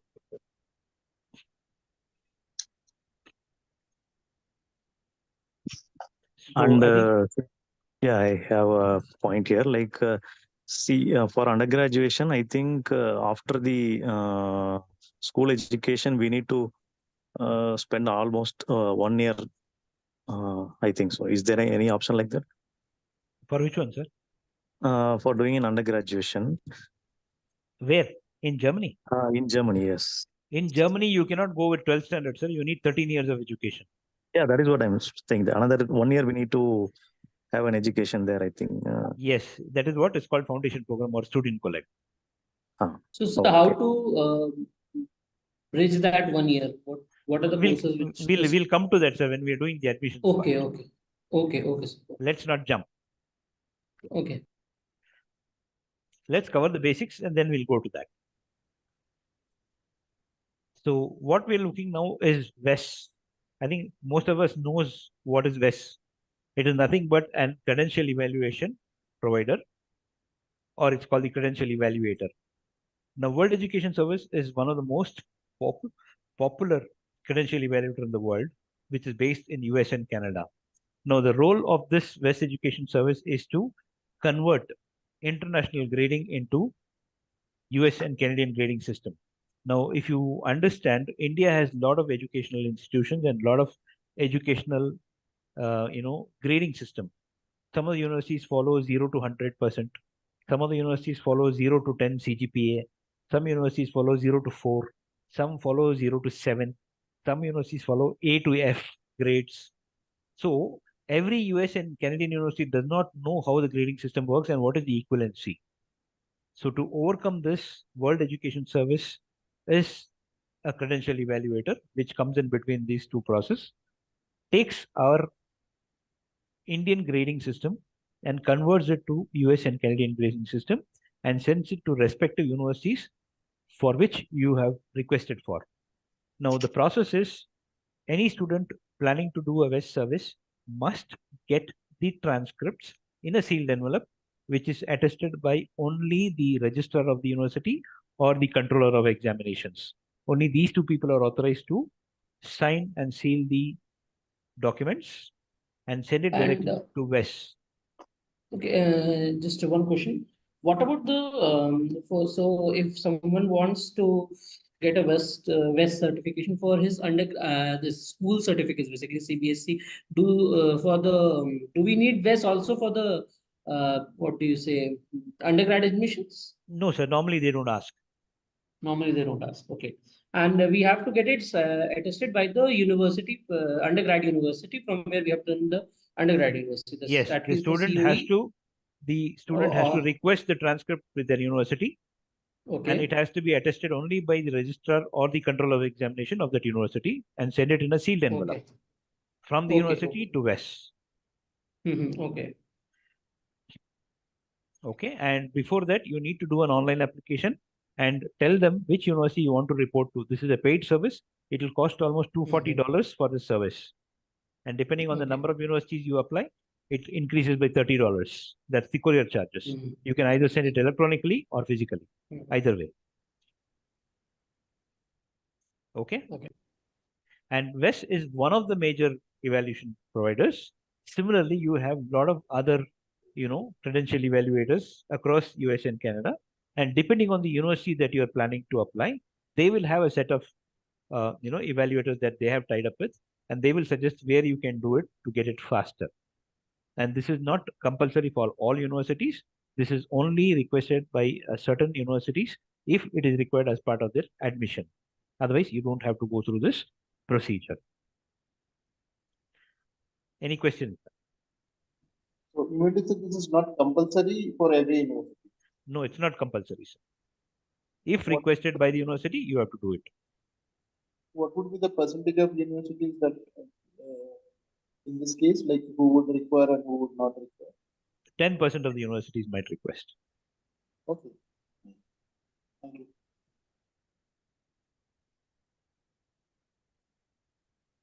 If it is required, then it would be mentioned on their admission sheet that there is a credential evaluation or West required. So you have to get it done. Otherwise, that is not necessary. Some of the universities have it internally also. They have their own credential evaluation center. They will do it through their own internal centers. And what would be the fees for vessel evaluation? What would be the fee? $240 to begin with, sir. Okay. And you said each university, again, if you're increasing each university, then you have to pay additional $30. Yes, West charges is $240. And if you're sending this course to university, then it will be additional $30. Okay. Thank you. We saw West. Similarly, there is UniAssist in Germany. This is only for Germany. UniAssist is again a central point of credential evaluator, which accepts Indian grading and sends it to German universities with conversions. Now, normally when you apply to universities in Germany, it is free. You apply directly to the university. Now, if the university says that your application has to be routed through UniAssist, then it has to be done. Then it has to be routed through UniAssist. The same procedure is followed. You need to get attested sealed cover transcripts from university from where you studied and send it to UniAssist. Now, this will cost you 75 euros for the first application and additionally 35 euros for subsequent applications. Okay. Again, the role of UniAssist is to convert Indian grading into German grading system and forward it to universities for processing. Clear?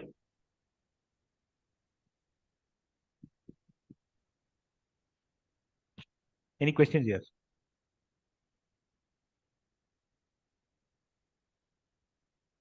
Can I move? Hello? Yes, you Yes, can. sir. Yes. Hope everybody is not sleeping. No. Okay. So the process of converting this grading system is called VPD. In German, it's called Vorprüfungsdokumentation or preliminary review document. The process of getting a certificate from UniAssist Now the conversion is called VPD. Okay.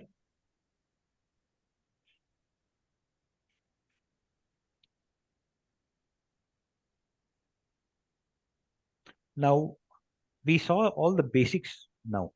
Now we need to see what is to be done to get into a university. Now, Sorry to interrupt, sir, but for the previous thing only, mostly all UG and PG applications, German public universities would go through, would be routed through UniAssist, right?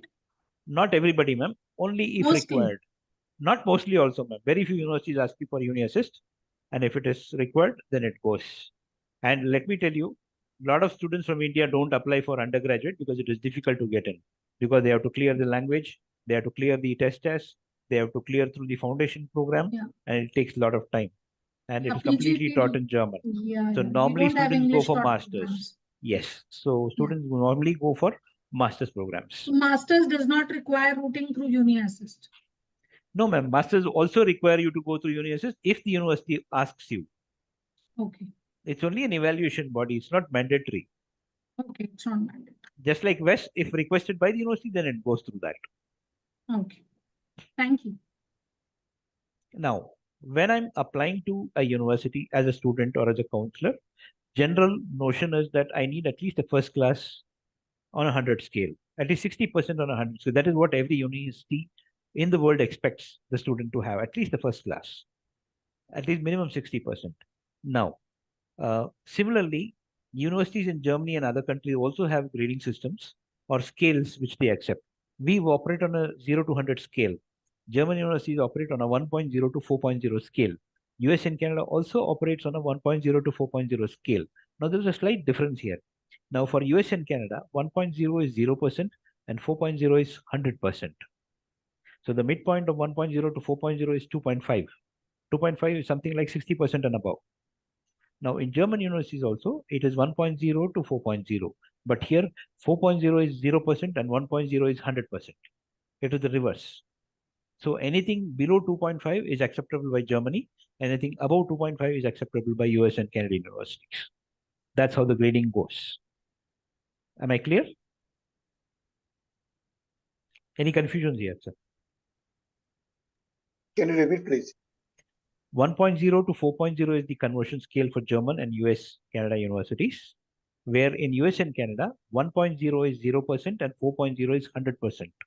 So if you look at the midpoint for both the gradings, it is 2.5. And in Germany, 4.0 is 0% and 1.0 is 100%. It's the reverse. So if you look at their midpoint, it is 2.5. And anything below 2.5 is acceptable by German universities, and anything above 2.5 is accepted by US and Canadian universities. Am I clear? Yes, sir. That is how they grade and convert. They have their own formula, so you don't have to worry about it.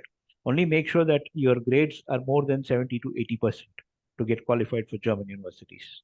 And US and Canada, again, 65 to 70% is what normally good universities look at. Okay. But now when I'm looking at a normal scenario is what I'm talking about, 60% as at least a first class to get into universities. But again, this requirement depends on the kind of university that you're planning to go. If you're looking at big technical universities, Ivy League university, top ranking universities, they don't stop at 60%. They would require 80 to 90% to give you an acceptance. That's how it works. So again, your qualifying marks depends on the kind of university that you're planning to target. Am I clear?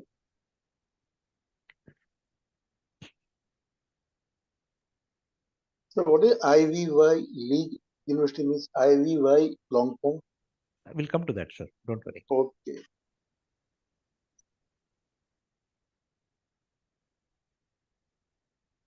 No questions? Do we get these PPTs also? Pardon, sir? Hello. I didn't get you, sir. Tell me. Do we get the as you said, you will provide the recording also of this session? I think you joined late. You joined late. I had mentioned initially that I will be sending you the PPT and the recording. Yeah, I couldn't catch it. I was not late. I joined 10 minutes early, but I couldn't get that. I request everybody to join on time so that we don't put others into trouble by, they get in on time, they don't wait for somebody else. Please make sure that you enter on time so that we can start on time and finish. Yeah, That's I was just- there 10 minutes early to this. No, sir, no, I'm not telling you. I'm generally telling. What I'm telling is don't put others to inconvenience by coming late. That's all. It's a general request. Yeah, accepted. So we were looking at what are the percentage required, what are the requirements that are required to get into the university. Now, the question is, how do the universities look at your application? What do they give priority?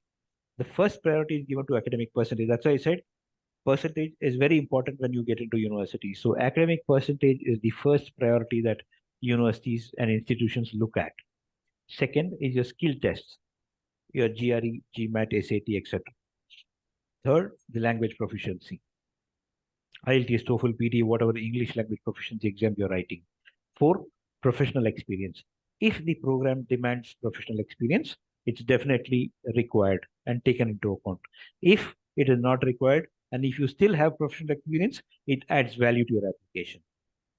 Now, fifth is peer exposure. When I'm talking about peer exposure, it is about, your exposure to research, publications and journals, seminars, workshops, presentations, etc. So that is what is peer exposure is about. Six, extracurricular activities or voluntary services, because a lot of top universities don't just look at academics, they look at something beyond academics.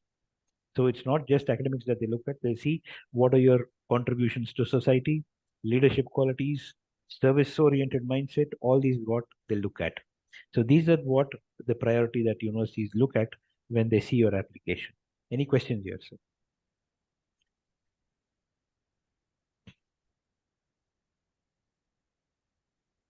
Ma'am?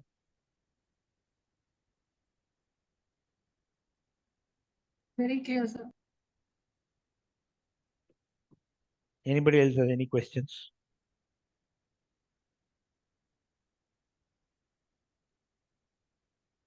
No. Okay. So we're looking at a very important point here that's called the SOP, or it's called the Statement of Purpose. The document name itself suggests what it is for. This is a very crucial document as part of any application because this is what can make or break your application. So it's called the Statement of Purpose. Now, this is the document that speaks to the university admissions team on behalf of you. It is who you are and why you want to apply. Now, the kind of matter that is contained in this document is about why the school, why this course, why this degree, why this college, why this country, what are your hobbies, what are your aspirations, why did you plan to do this degree, what motivated you to take this subject, and did you talk to anybody in the university before you applied, what made you become a part of this university, and what is the contribution that you can give as a student to this university, and what can you take back as a student from this university. All these things are put in a nutshell to make sure it's a summary of your aspirations and ambitions to study in that university. Now, this is just like marketing yourself to the university. And So I have one question. yes, sir. So if we are applying for 5 different universities, so do we have to put 5 different SOPs for 5 different universities, or one SOP with different names of the universities would be sufficient enough? No, so it doesn't work like that, just change the name of the SOP. It doesn't work like that. Probably if you write 5 different SOPs for 5 different universities, it will be ages before you can finalize it. Yeah, exactly. So what we normally advise is keep the top part about your education, about your basics, about the course that you're going to apply commonly. And when it comes to the university and the choice, change that according to the university. Don't just copy Yeah, the that name, but only change the name. that only that only I wanted to know. That's what we Because we it's very normally advise you difficult to to change make. it. Yeah. That's how it is done. Got it. Thanks. Sir, if I understand, SOP is your mirror, I think. And based on the SOP, the visa officer may ask you some questions. Is it so, sir? This is not for visa, sir. This is for admissions, college admission. Admissions only. Okay. That SOP is different, Okay, sir.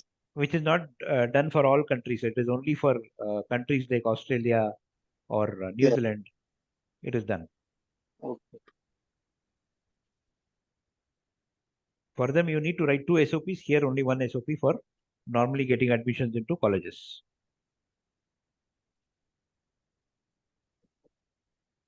Any questions here? And one more important thing is this document is mostly copied and plagiarized. So what we advise is please make sure the student at least writes the basic things about themselves, and then you can refine it and fine tune it and make it better. That is what we advise students to do. But most of them are very lazy or don't want to do it. And even counselors take the help of some other ghostwriter who does it. But let me tell you one more thing.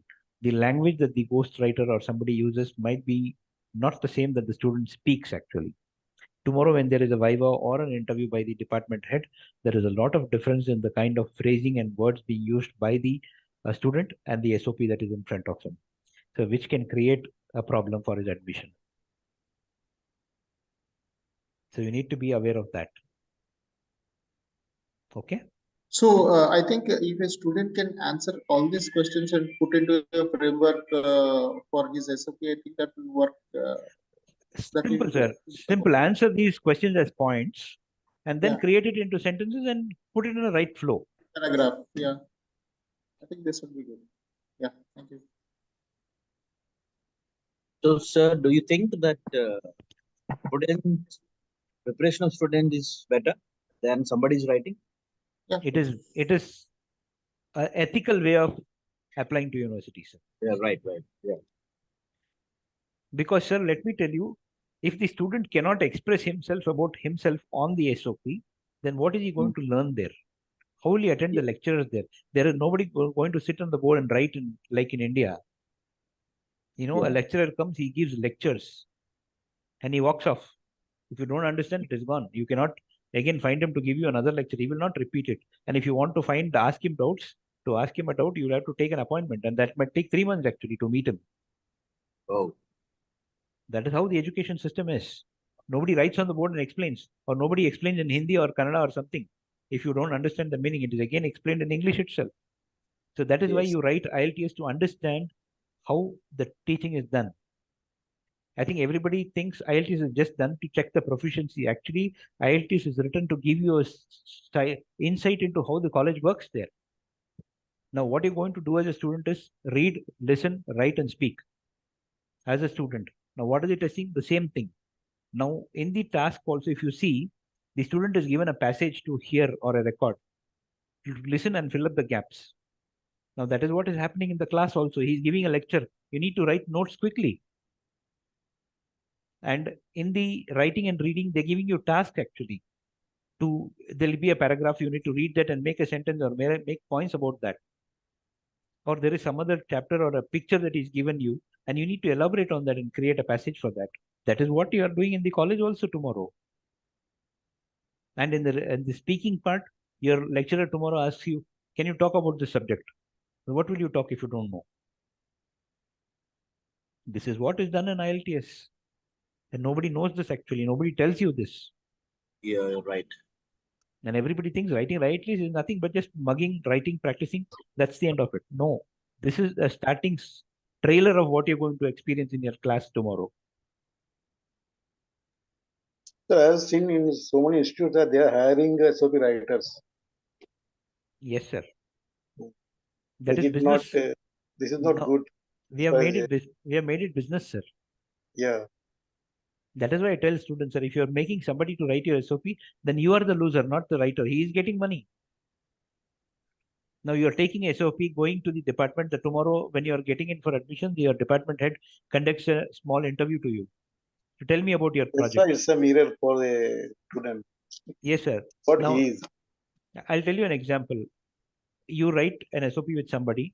He mentions a lot of things which you don't even know. The students don't even read sometimes. It is directly sent by the agent. And tomorrow when he reaches the university, the academic head, department head asks him few questions. Tell me something about the project you have done. He doesn't know because he's not done it. So he doesn't have an answer. So they can cancel his admission tomorrow because he's put false information there. I'll tell you, sir, a lot of goof ups were done by these SOP writers because they're just not bothered about what the student is actually thinking about it or what the student actually wants. I'll tell you a classic example. A student paid 20,000 for an SOP, sir. You know what they did? The top part contained about USA, this middle part about Germany, and the bottom part again about USA. Just imagine. And they don't look through it, they don't read through it, they don't even check what they have got, and they don't even know what they have sent to the university. And the language style is different because the student may not be very, very savvy with English, just a normal English, but the SOP contains all hyphen words, which the student even doesn't know the meaning also. So what happens? So it does mean that SOP should be prepared by the student himself. At least the basics, sir, about himself, what he does, what projects he's done, what percentage he's got, which school he studied, why he's going to this college. These things, if you write, we can fine tune it and make it better. We can correct the sentence grammatically. We can increase the sentence, add some few points into that because we know about the subject. Those things can be done. Yeah, but there are some students who don't know how to write. Correct, sir. We That have is to why we guide. help students to give them samples actually. And there is one more new thing that has come. A lot of students are using ChatGPT to get the SOP. Yeah. And every Then university we has. do have university plagiarism tests going on, right? So if you are doing from ChatGPT, you'll caught with the plagiarism then. Correct, ma'am. That is what universities are saying. If we find out that you have used ChatGPT, your admission will be rejected. Yeah, plagiarism test is going on. So a lot of things are there because everybody thinks SOP is very light, small thing, but it is very Okay. important part of the document. Sir, a relevant question, sir. Is there a difference in depending upon the university or the country in the structure of the SOP, as in number of words, formatting, and using, what do you call it, references or words or quotations from somewhere? Ma'am, I have spoken to a lot of HODs in my career. You know what they say? I know what Tolstoy said. I know what Einstein said. I know what Edison said. All this is good. I don't want to read about them again in your quotes. Simple, write about yourself in simple English so that we understand what you want. That is what we are looking at in SOP. We are not looking at high-tech words, high-funda words, a lot of technical jargon. No. In simple English, you tell us what is your aspiration, why do you want to study, what you want to study. So there is no basic difference structure, like how many words should be there, No, or ma'am. Again, what let kind me. of format to be. Okay, let me tell you. Normally, on an SOP, what we recommend is around 1,500 words maximum. Okay, you can reduce it to 1,200 if possible, or 1.5 pages sometimes. Don't write 6 to 7 pages because university will not sit and read that. They will just throw it to the junkyard. So 1,500 words maximum. And there are certain applications where you need to write the essay in 3,000 characters. So your Sir, SAP will be very short. As far as I know, Australian university, they are asking nearly 10 pages of SOP. Which university, sir? Most of Australian universities, sir. No, sir, they won't ask. Sir, Australian universities, I'll tell you the pattern. First thing, introduction, sir. Yeah. Okay, introduction, you have 7 to 8 lines in introduction. Okay. जब से पैदा हुआ नहीं लिख सकते हम. So 5 to 7 lines about your introduction. Next is, what is your background? आपने क्या पढ़ा, क्या नहीं पढ़ा, कब से पढ़ा, कहाँ से पढ़ा, कौन से यूनिवर्सिटी से पढ़े, कितने मार्क्स मिले आपको. Brief introduction about your education. Next comes, why this country? Why Australia? Next, even that in 7 to 8 lines. Next, you have why this course. You write about the course. Then you write why this university. And then you conclude as what is your final aim in your life. Now, how the course is going to be helpful to me if I take this course in this university? What is the position in my local country, and what will be the what will be value addition to this particular course? go back to my country. These are also some of the facts we have to mention in the SOP. No, that is to add value to what you're talking, sir, because computer science is very common, sir. First thing. Yeah. And again, I'm going for a master's in computer science. The first question that the ASA officer asks, computer science is available in your country. Why you are doing it here? Yeah. In a lesser price, you can do it here. Why coming to Australia? Then you should be able to explain to them why you are trying to select Australia, because of the quality of education, the kind of practical experience you get, the kind of exposure you get internationally, and a lot of job exposures. You need to tell them why you are trying to go to Australia. If you're going for data analytics, data business, robotics or something, then it is not widely available in India. Then the explanation is a little less. But if you're going for simple subjects like MBA, these points, the SOP becomes wider. Correct, sir. Even that you can constrain it to maximum 2 pages, sir, not 6 to 7 pages. Okay, got it.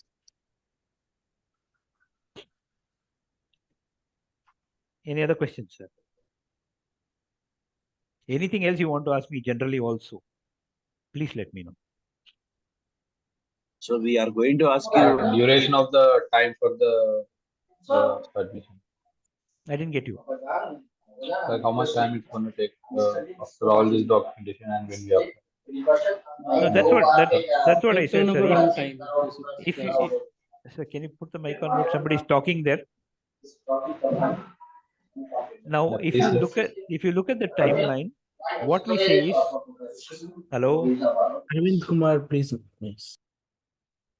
Now, when I say timeline, that's why I said when we talked about intakes, if you are talking about July intake, then you need to start somewhere in November, December, because you need to finalize on the university, on the course. You need to take decision on how much money you can plan. Then you need to apply to universities for an offer letter. They will do verification. They might have an interview. They will give you a conditional offer. You need to satisfy the conditions. Then you pay the fees. Then you get an unconditional offer. Then you need to plan for your visa. You need to put all the documents in place, probably go for a loan, then apply for your visa. And your visa also takes time. That's why I said at least 8 months before the start date. Got it, sir? So how you are going to make financial arrangement is also to be mentioned in the SOP. That you can always tell them, sir, that you're planning to, go. First, you need to fix yourself by discussing with your parents. In SOP also, people are writing That is what I'm this telling, sir. Before you write the SOP and about finances, discuss with your parents whether you're going to arrange funds on your own or you're going for an education loan. Now, is it required to be mentioned in the SOP? If it is mentioned, then, sir, partly your GT requirement is met actually. That means they also know that you're really firm, consistent about your funds also. So what do you said earlier, GT requirements, what exactly does it mean? We'll come to that, sir, when we're doing the Australian process. Okay. Don't confuse yourself now. Don't put too much into your head now, because you'll get confusion. Yeah. These are different requirements for visa, sir, because every country has a condition before they can allow students. So that is one of that. Okay.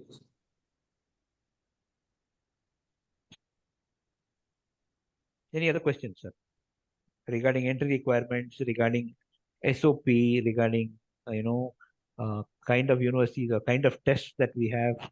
Anything that you want to ask? I have one doubt regarding this Tier 1, Tier 2, Tier 3, depending upon the credentials we do. So, how can we match with different countries like this Tier 1, Tier 2? Suppose for his credentials, he may get in a good university in Australia, but at the same time, he may not get in USA. No, sir. That again depends on your IELTS score, your GRE score, and your academic score.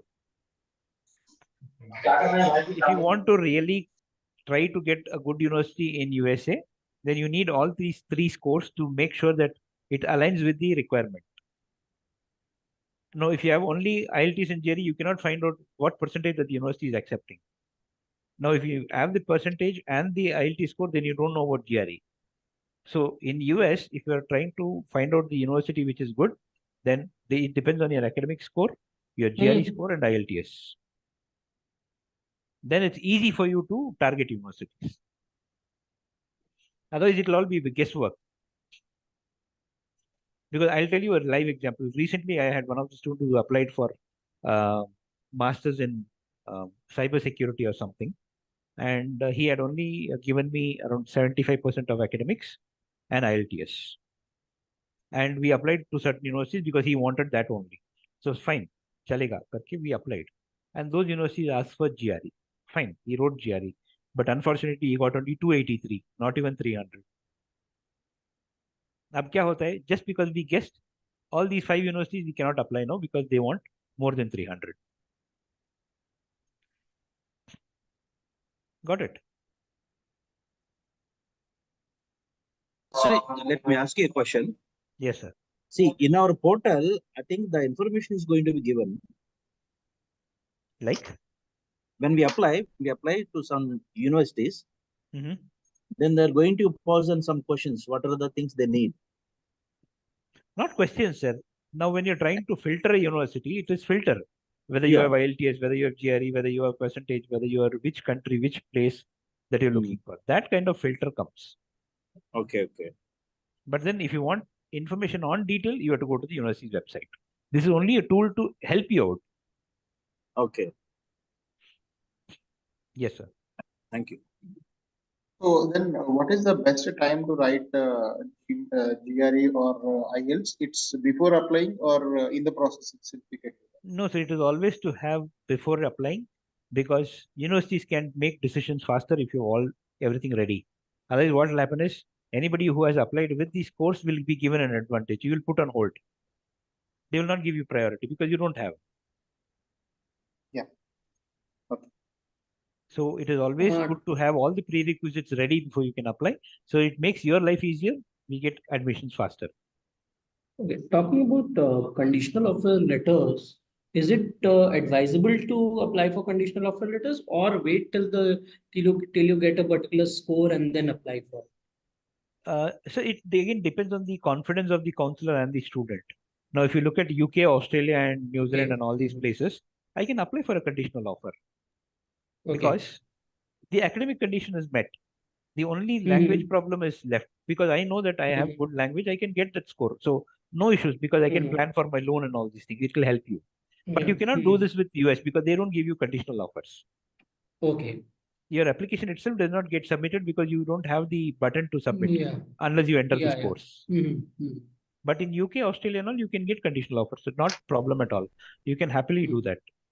But you have to make sure that the student completes the conditions at the earliest. Okay. Otherwise, you know what happens is जो भी मेहनत आपने किया अभी तक to get a conditional offer सब पानी में जाएगा, पूरा बेकार पानी में चला जाएगा. अभी देखिए मैंने आपको एग्जांपल दिया वो GRE के बारे में. Everything is ready. Academics good, सारे थे, universities भी थे. Actually, the same thing happened with me a month earlier with a candidate. So they were very much specific, funnel down approach के साथ आ रहे थे वो लोग. And they only wanted New York universities and all, but he didn't want to give GRE. That's the problem, sir. When you're applying to universities of good repute, sir, discounts and ये not possibilities नहीं देखना चाहिए. हाँ.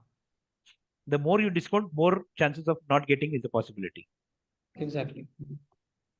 So बच्चों को ये बताना पड़ेगा सर, because वो क्या होता है कि they get inputs from lot of places. Friends बोलते हैं, कहीं Google में पढ़ते हैं, Quora में पढ़ते हैं, Instagram है, Quora में पढ़ते हैं, बाकी जो friends हैं वो बताते हैं नहीं चाहिए ऐसे ही अप्लाई कर सकते हैं. But when you look at the quality of the university, sir, उनका benchmarking ऐसा होता है कि जो भी requirements पूरा किया है उनको priority दिया जाता है. Because English में एक proverb है, a known devil is better than an unknown devil. Unknown friend. ऐसा ही. Sir, can we believe the information that we get on Google or anywhere? Not Google, sir. Go to the website of the university, sir. Okay. Sir, Google has a lot of good things and a lot of junk also. Do you think the universities give reliance information? Sir, it is their reputation, sir. They cannot give you wrong information. Okay. I cannot write bad about myself. No, And you can write more. I cannot write any false information about myself. Tomorrow you come to the university, you find out it is false, you will not leave me. Yeah, nowadays one review on Google is gone. Which one, sir? No, if you put a wrong information and somebody else gives a wrong, bad review on Google, then definitely No, that sir, university forget Google, sir. Google is doing everything. I'm talking about if they find out that the university is giving wrong information, they are legally liable for action from the government of that country only, sir. Because it amounts to cheating. So it's not our Indian university. No, that's what I'm talking. So if they do that, they're liable for legal action actually. And it is like cheating to others, no? Yeah. So definitely they will take action. And students will not keep quiet if they're giving wrong information. So that is why universities are very careful on what they're putting on the website. I think Americans would be looking for a chance to sue a person in US. They get good money there. For every small thing they go to the court. So imagine if they get a valid point. Yes, yes.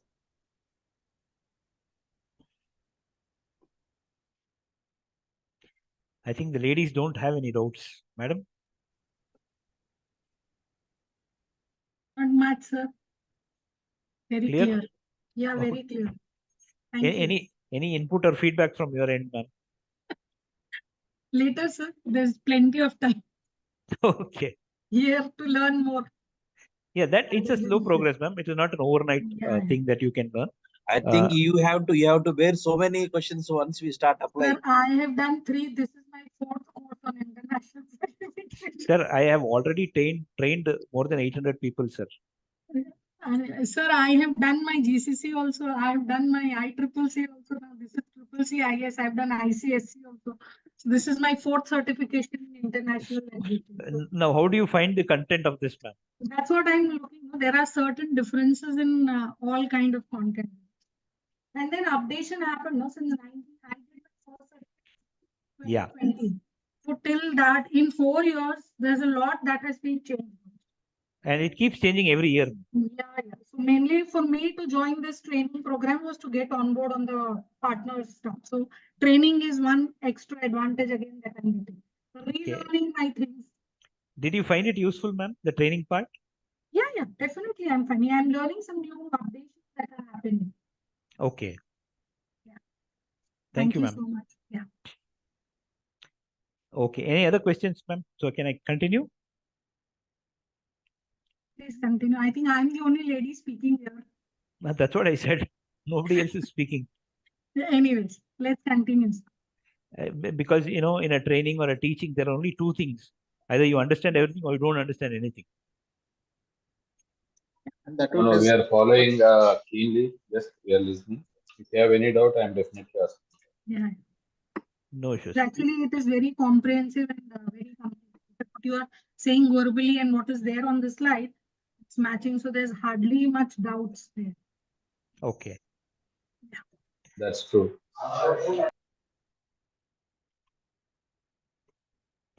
So this is, yes, sir. 3 o'clock in the afternoon is a very drowsy time. But can't help, sir, because of my tight schedule. Yeah, no. It is challenging. Challenges has to be taken. Yes. Okay. So this is a few list of effective strategies that I've mentioned here to make an effective SOP. Write stories, not statements. Make it very crisp and clear so that you don't end up with long paragraphs. Quantify your stories. When I say quantify and be specific, it means, normally, specifically Indian students, we have a habit of beating around the bush. If there is a particular percentage I need to talk about, probably it is 63% or 63.5, I say it is around 65%. I don't specifically say, because let me tell you that there's nobody going to sit and guess around in the university if you say these things. They need specific information. So be specific, customize it, talk to friends, talk to professors, talk to parents, see what inputs they can give you. Sometimes, a lot of things you may not be aware, which your faculty members or teachers can be aware of about you. And don't portray anything, which can affect you indirectly or directly. Use a formal tone, but make it very conversational. Don't create stories. Don't write things which you have not done, like projects, like internships. If you have not done it, don't do it. Don't write about it simply without any reason. Be very accurate. Address your problems. When I say address your problem, there are a lot of issues that come as a student in his life or her life. It can be depression. It can be, alcoholism. It can be drug addiction. It can be sickness. It can be health issues. A lot of things that can be there. But if you address it correctly in the SOP, there are people to help you if there is a crisis in your life later when you are at the university. I can give you a lot of examples for that. I had a student who was diabetic from the age of 4, and he was continuously on insulin. We mentioned it to the university and to the embassy also while doing the SOP. And once the visa was approved, the Australian embassy visa officer calls the student directly and says, please take medicines for 4 to 6 months so that it comes cheaper to you. They go out of your way to help you out. Then I had a student who was trying to write his IELTS for the last several times, probably 5 to 6 attempts he's done already. And he's got only 6.0, where he needs 6.5 and above. And the 7th time he came to me, luckily I was able to identify with God's grace that there was a problem with the student. And when I opened up the student, I tried to talk to him very closely. I found out there was a medical problem with him. And he opened up saying, sir, yes, I have a medical problem. I have dyslexia. And I checked with him whether he has any medical records, any treatment done, anything. He said he has all the records which he can share with me. Immediately, I wrote to British Council along with the records once I submitted his application for test. This time what his score was? 7. The only reason is because I told the problem, British Council gave him 2 hours extra to write the exam and he could get the marks. So if you address the problem, you will get it. So, yes, sir. How can we get connected to British Council for these small, not small, or these individual queries or these individual No, sir. issues? Right now, British Council is not handling IELTS, sir. So you Okay, need to the get in IDP, touch say with IDP. IDP. Yeah, you can write to Yeah. their common email ID actually. They will take it up. Okay. There will be an ID which they use it for the communication with the students. You can write on that. They will definitely look into it. So British Council is not taking examination? No, sir. They have stopped it. They have sold it to IDP actually. IDP is the only now this problem. Here they are the only owners now, sir. It is not IDP India, it is IDP Australia, sir. It is a big company. Yeah. They sold it to the English proficiency wing actually. Okay, thank you. So do your homework, talk to people, talk to friends, talk to people at home, talk to your faculty members so that they can help you out with inputs. Write it, rewrite it, reframe it. Not one attempt, take 2 to 3 attempts to get the SOP done. That's how it should work. Any Can I questions? add one more point here? Yes, ma'am. Yeah, so you need to be very clear about your future aspirations and goal. In fact, clarity about your 5-year plan after you're completing the course, that gives an added advantage to your SOC. I have seen that during my experience with the students that I sent abroad. Definitely, ma'am. Unless you have a goal, you don't know what you're studying for. But here we face a practical problem is that mostly students are unaware of what they are planning 5 years down the line. No, sir. That is because the basic problem of the initial problem is nobody is going to study. Yeah. They are just going because somebody else went, or somebody else's son went, or somebody uncle is there, somebody aunt is there. They just want to go abroad. There are very few percentage of students who knows why they are going and why they are studying. A very few percentage, sir. So as a counselor, it is our duty to help them and do that, make that 5-year plan so that they are very clear about their goals and their objectives of going abroad and taking. Because I think this question is fairly asked in all credibility interviews, and it marks as a pretty, how clear you are as a human being or as a student or as a career person when you are putting in your SOP. That is why they are doing the credibility interviews. Yeah, Bridge का है, भूल गया। that's very important. Okay. One more question, sir. Yes, sir. In the SOP writing, suppose I studied Bachelor of Engineering, Computer Engineering in Australia. Mhm. By completing my course, I have to come back to my country and I have to show in the SOP that this particular course will give me this kind of job. Am I supposed to write this also? No, sir. That is normally written to tell them or convince them that you know about the industry back in India. The people, I mean, some institutions are requiring such information. No, How sir. we are going to That has become a practice now because everybody is writing. It is being copied. yeah. So what they're trying to understand is, if you go back to India, what do? You cannot sit quietly because you know that there are companies which can accept you because of this degree. So that is what you're But trying some to of the convey there. institutes are asking again and again, please write this particular course will be how you are going to get job and how much salary you are going to get. That is to That make is also sure they that ask. that is what, sir. That is to make sure that the visa officer understands that you have done your research. Yeah. Nothing else.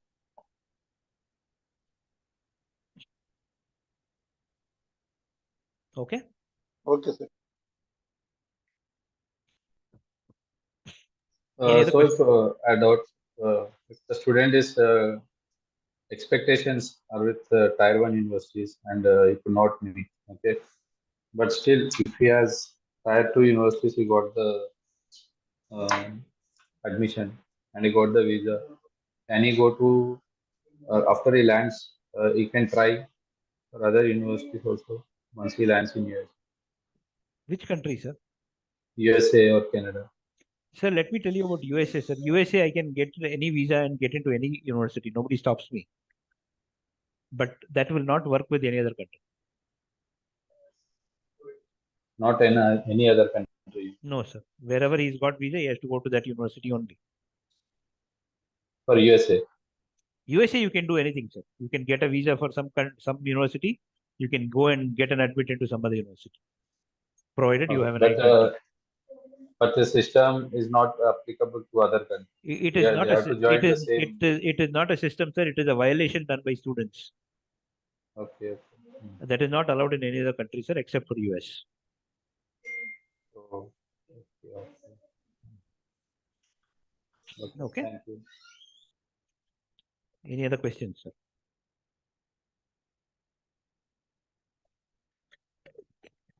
Sir, what happens if the market is completely down for USA and Canada, where majority of our business goes to USA and Canada, expecting this Trump to come over in US elections? Sir,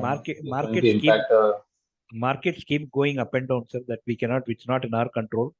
So depending on the requirement of the students, we try to counsel them, suggest them countries which are possibly the best for them. Okay, maybe like UK or any other European country also.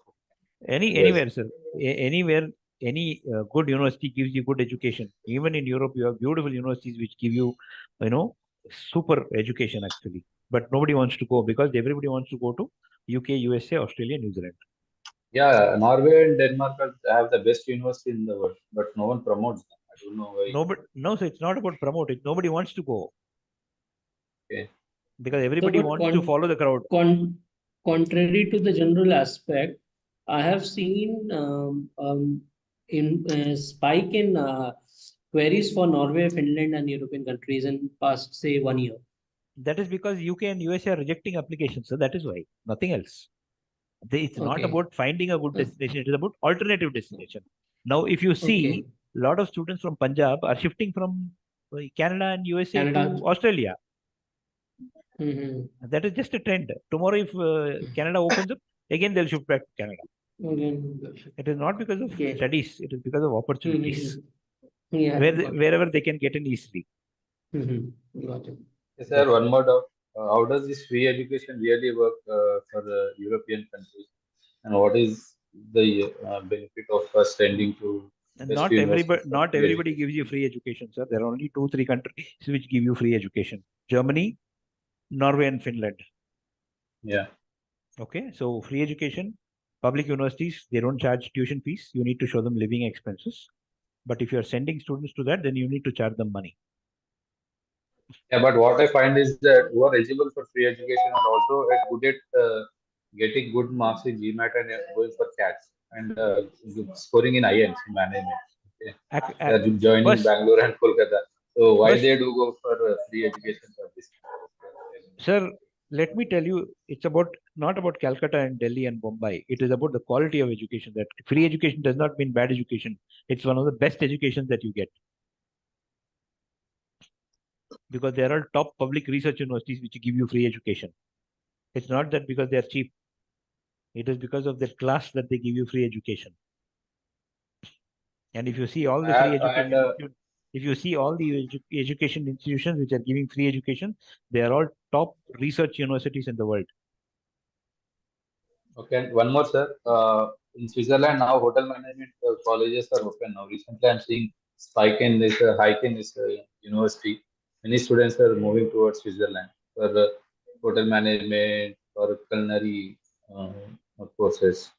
So, do we provide all these admissions for the students for these courses? Yes, sir. Provided they are eligible, we provide.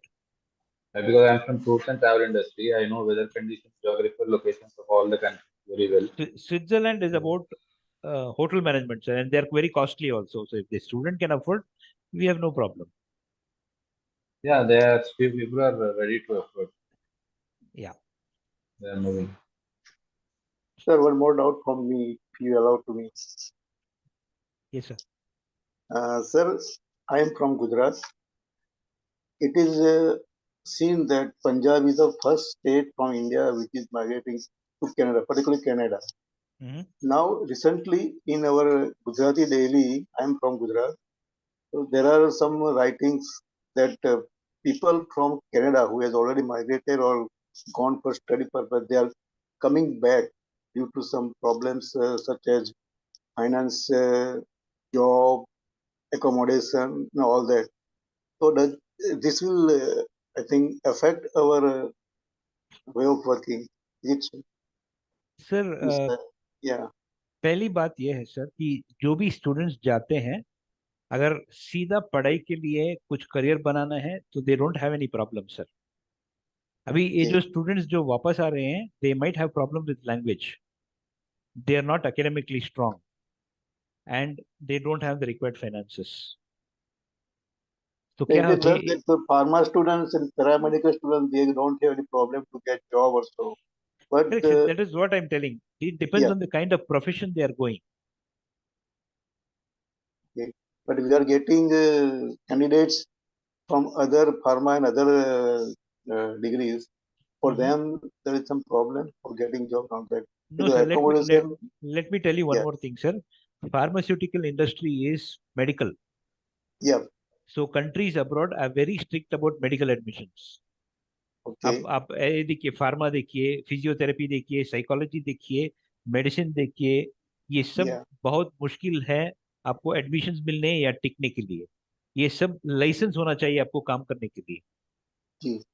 Yes. अगर licence नहीं है, तो proper education नहीं है, तो आपको नहीं मिलेगा सर ये सब. But it is safe for medical taking care also hospital. So people are getting job easily. If you are a nurse, then you get job easily. नहीं तो वही तो बोल रहा हूँ sir. Pharmaceutical is not just like आप pharmacy किए आपको जॉब मिल जाएगा. आपको लाइसेंसिंग प्रोग्राम लिखना पड़ेगा उसका. नहीं तो आप एक क्लिनिक में असिस्टेंट के हिसाब से भी नहीं काम नहीं कर सकते आप. So for those who are going as a paramedical, don't have any problem. But those other than paramedical or medical, they are facing a lot of difficulty. It is said in our Gujarati Daily, and people are coming back. हर एक country में sir shortage skill list करके होते हैं. मतलब जो भी profession उनको demand में है तो उसके हिसाब से जाना चाहिए. अभी बोलता हूँ sir, you can not go for an MBA for Australia और कनाडा और US. They already have managers sir. आप यहाँ से जाके वहाँ क्या करेंगे मैनेजर? तो आपका कंट्री में भी MBA मिलता है, तो वहां जाके MBA क्या करेंगे आप? और कौन जॉब देंगे? आप बाहर से आके कोई भी मैनेजर जैसे बैठा नहीं सकते आपको. It's very difficult to get. come to us for such program. वही तो सर इनको जानकारी नहीं है, वही तो प्रॉब्लम है. Sir, तो जानकारी देना हमारा कर्तव्य है. जी. Sir, which country do you say management courses are good? As you said now, these countries already filled up with Sir, management. management courses are very good in outside. But what I'm talking is, once you do an MBA, how much of job opportunities will you get outside? Unless you have good experience. Otherwise, do you suggest any country which are which can give this opportunity? No, sir, I don't suggest any country, sir, because they already have managers there built Yeah. in. Why will they put somebody external on your head, sir? Tell me. Why would they like a foreigner coming and doing a managing job there? It is very difficult unless you have a specialty experience and some long experience with you. So simply doing an MBA and trying to get a job will be very difficult actually, unless you have a specialization. So if you have a specialization, then definitely that might be an advantage. Exactly. Like fintech, for example, it's a growing field. Bitcoins, blockchain management, nobody wants sales and marketing, sir. They already have people who are doing sales and marketing. What will another new fellow go and do there? He cannot do any magic there. Got it. That is why every country has a shortage skill list. That means they will publish from time to time which skill is shortage for them. Then it is easier to get into a job. So you must have a watch on that also. Okay, while we're talking on the subject of MBAs, do most universities, like for masters in management courses, like especially if you're looking for Triple Crown accredited universities, do they require for the MBA experience? Like as far as I know, you require 2 years minimum professional experience in at managerial level to get admitted or eligibility into these kind of courses. Yes, ma'am. That is true, right? Yes, That they is need still at least true. 2 to 3 years of managerial or supervisory work experience. Yeah, not clerical, because there is a lot of confusion. A lot of students come and they say we have worked, and junior managers or this thing. No, It's ma'am. A not lot of possible. people come without even a management position. No, they said they have worked somewhere for some work, Yeah, and they just I want know. to do an MBA. That will not work. They want proof of managerial So experience. rather than going for a master's in management or a master's in a specific field of management instead of Or some specialization they can take. There are plenty of specialized, specialization. specialization management rather than doing a MBA. I'll tell you one more thing, ma'am. I was in a conversation with one of the universities, I think, department head, and I asked him a question like, a lot of people want to go only for an MBA, not for an MSc, probably in management itself. Most of them prefer MBA rather than MSc. He said both carry equal value in the market. But, MBA being published and publicized more, the focus is more on that. But MSc also carries the same value, and our employers give the same rating to that also.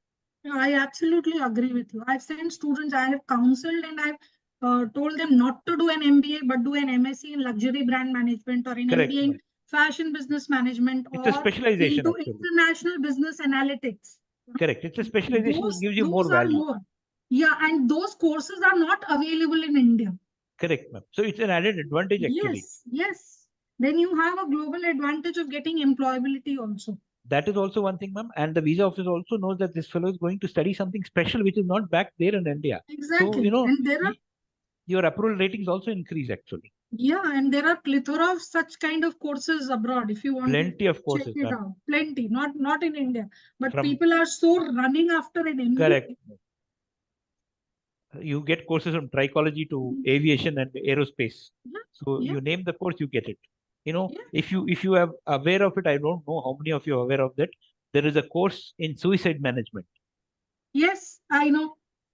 So even for that, there is a course. Yeah. Suicide management. Suicide Suicide management. management. Oh, how to Yes, suicide? suicide management. You No, get this is not how to commit. This is not how to commit suicide, but to avoid suicide. Yes, how do you operate and how do you give your health services and psychological support services and create those kind of NGOs? Or I'll tell you. I'll also tell you the background of this course. Actually, at one point of time, there were a lot of suicides happening in Brisbane, in Australia. So the universities came together and the think tank came together to find out a solution to stop this trend. So that's how this That's how There this is course there came is a into being. course, yeah, there is a course in this particular university. I'm not getting the exact university. It is called Suicide Prevention and Management. Yes, ma'am. So you name a course, you get it. There is circus management also. You know, you get Yes. courses in a lot of things actually, which you These are in may which not. countries? You get it This in is Australia, you get it in Australia. US sometimes. Some are diploma Europe also, a programs. lot of different courses available in Europe. You get Okay. forensic counseling, you get forensic psychology, you get forensic criminology, anything that you name. Yeah. UK is, I think, one of the most easiest, cost effective, and with the number of universities and the number of courses. But And now, I think sir was talking about pharmacy. In pharmacy itself, there are 20 specializations that you can do. yes. Yeah, you're right, sir. So if you explore correctly according to the career that you want to build, definitely there is a way out. Not just Then jumping in. My friend went to an MBA, I'm also jumping into an MBA. No, it doesn't work like that. similarly, medical people want to be a doctor and they want to do an MBBS abroad, and it is costing so much. But then there are so many alternative courses like human physiology, human biology, biomedical sciences, Public health. public health, and there are so many, family health and this thing, geriatric specific. There are so many in Ireland, UK, Europe Occupational also. therapy, gerontology, pediatrics, a lot of courses like that. Cognitive neuroscience, which is a science course with biology as a base, nervous system, brain and neurology. Which is much in demand actually. Yeah, but students don't want to do. They want to do MBBS क्योंकि doctor बनना है. And Can ma'am, be a I think MBBS is such a pious position or a profession. Yeah. You know, Yeah. people have made it just like another course, The without any MBBS ethics. and MBA are the most, I think it's useless to do it unless and until you really have the knack for it, especially Correct, MBBS. If you don't If have that you're passion and really- ethos, yeah, it is yeah. waste of doing it actually. It is waste of doing an MBBS if you do not, if you're really passionate about medicine, to be a doctor and to work that kind of hours, then only you should do an MBBS. Otherwise, you're wasting. There are 18 lakh people applying for NEET every year. That's what I was telling you, With only sir. 80,000 seats available. And if you don't have That's that what I'm telling personal human connect, this course is a waste. Yeah. Sir, can I ask few questions? 54,000, right? Yes, sir, please. My name is Raza. I'm from Pakistan, Karachi. Yes, sir. I need to know the basic do's and don'ts or the criteria for UK for bachelor and the master both. We'll come to that tomorrow, so don't worry. Okay. Let's finish the basics today, and then we'll see the admissions actually. Okay. Okay. Okay. So each major country that we process, we will see the admission process in detail. So Okay. you will understand that. So once that is there, then you can have questions for me. Sure. But right now, without me telling you, you ask me questions, and the others also might get confused. Okay. Okay. Sure. Thank you. So let's continue. Thank you for all the inputs and feedback. How do you shortlist a course? You need to, in my experience, shortlisted these criteria to find out about the course. Check the availability, if it is there in that particular country and university and place. Meet eligibility requirements. Check if the student can complete these requirements on time. Keep the domain in mind, very important, because a lot of students cross different domains just to make sure that they get into some country, or just somebody told them that this is lucrative study, you'll get good salary, good money, they just jump into it. That doesn't work like that. So students have to be advised to follow the proper domain. Career prospects, individual requirements of the program. Sometimes, general requirements are different. Individual requirements may vary. Intakes, which intake is it? Winter, summer, spring? Where is it available? University location and campus. I'm very particular about university location and campus, because if you understand university location and campus is very important, because most of the top universities or big universities are remotely located away from town. So students might be thinking that it's in the midst of the town and very happy and enjoying to do it. But please note, universities are remotely located and they may find it difficult for part-time jobs or accommodation or something like that. So please make sure that the student knows where the student is going about the university location and campus, because they should not come back to you and fight with you telling that you were not informed about it. The alumni can help you in a lot of ways in terms of getting updates on universities, getting information about accommodation, getting information about transportation facilities, anything that you want to check with them. And some of the courses in certain universities are accredited. They might be trickle accredited, they might be accredited by an engineering body or a professional body which can give more value to the course. So this is what we normally understand before we shortlist a course. Any questions here, sir?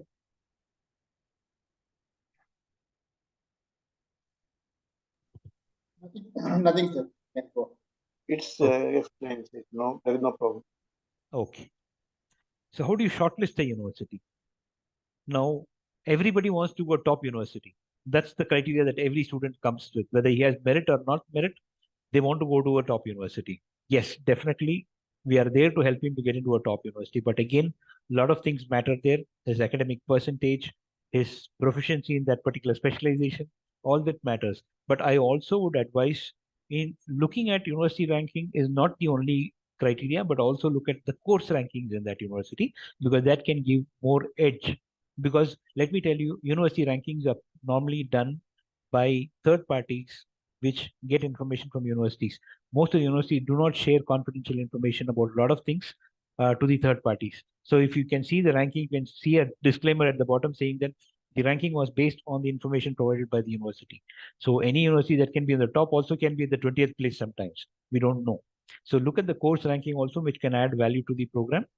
Campus quality, location, faculty members, whether they are doing research in that particular subject, whether they have any specialization, job placement records, if the university provides any, and anything like I said, everything comes down or boils down to the budget.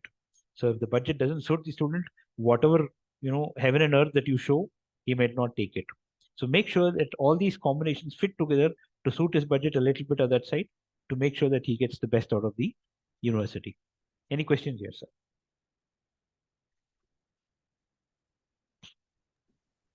No, no, sir. Okay. For this particular thing, we have to go to university website. Then only we can understand.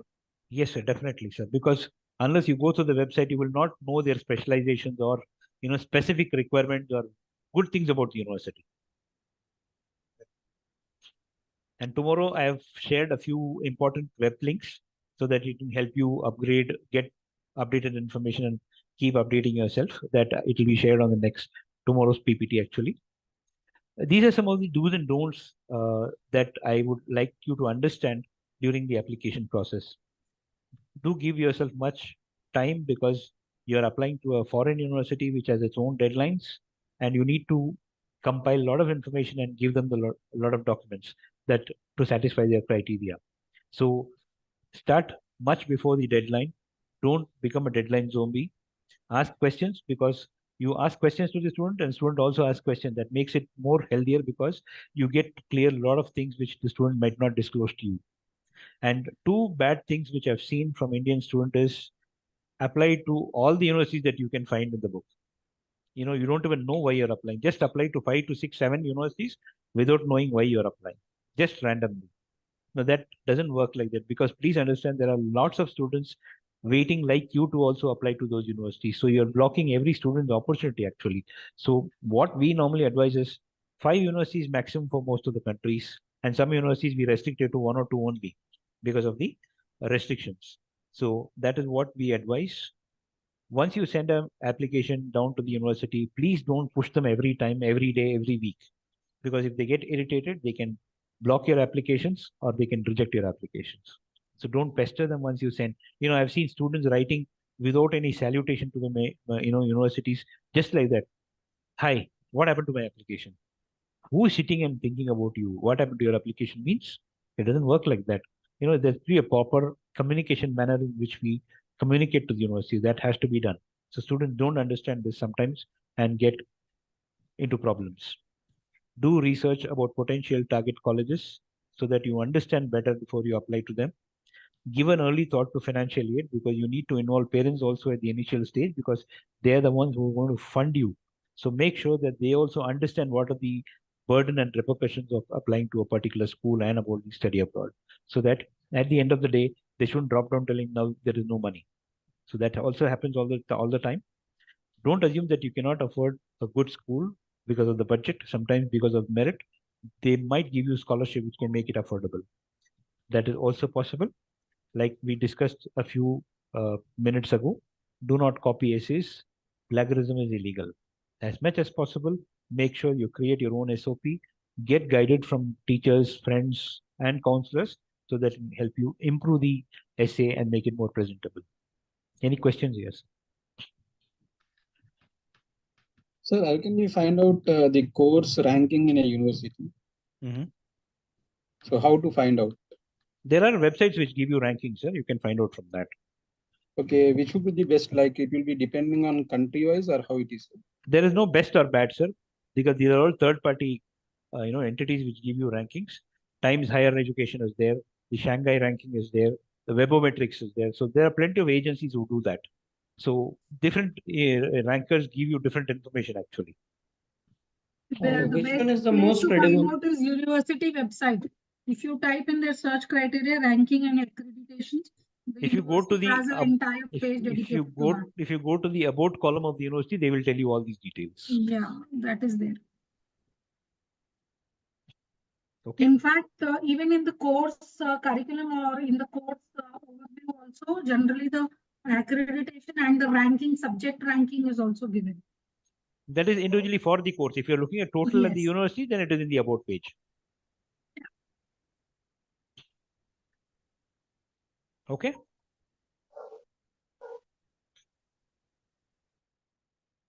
So as counselors and consultants, we also have our own problems. So to indemnify ourselves from these problems, students are very smart these days. They sometimes outsmart us.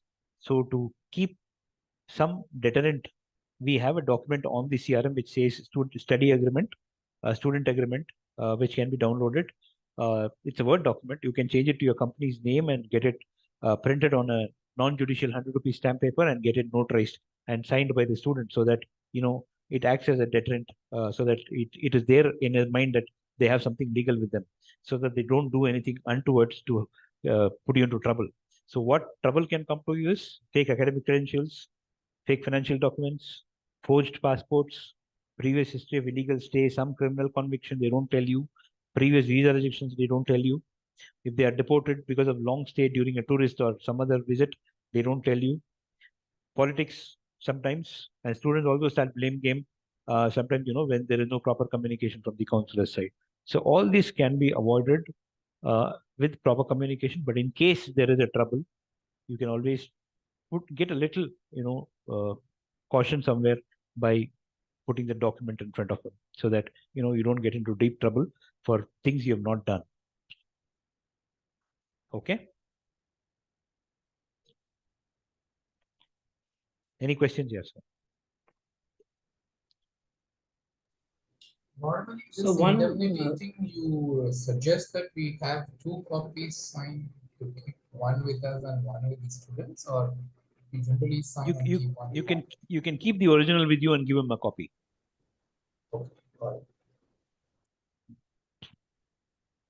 it. Does this also include this thing that if the counselor is not liable if the applicant doesn't get into the course or he doesn't get an admission? Does that agreement All also? that is mentioned in that, so telling that we Okay. have not forced the student to take a particular course in a university or a country. It is by students willing that he's opted for a particular course. Okay. And Okay. all the documents that he's provided to us are in full, acceptance from the student side that they are originals and he's willing to take the responsibility. Okay. You can read through it, sir. Okay. Okay. And these are the standard documents that are required for most of the countries, except depending on the profile, you might need extra documents. All academic documents, including transcripts till the last studied qualification. Passports must be valid at least 6 months even after you apply. Letter of references or recommendation letters, as they are called, or US requires 3, other countries require 2 from 2 different lecturers or 3 different lecturers from the last studied institution. Statement of purpose, or in some countries it's called motivation letter. Resume updated. Work related documents. If you have work experience, then they would expect you to furnish experience letter and salary slips and all those things.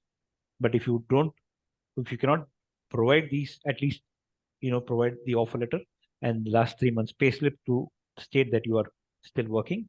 Language and skill test like your IELTS, GRE, GMAT, SAT, any other document that can add value to your process. And some countries like US, Norway, Finland, they ask you for financial statements before they can give you an offer letter.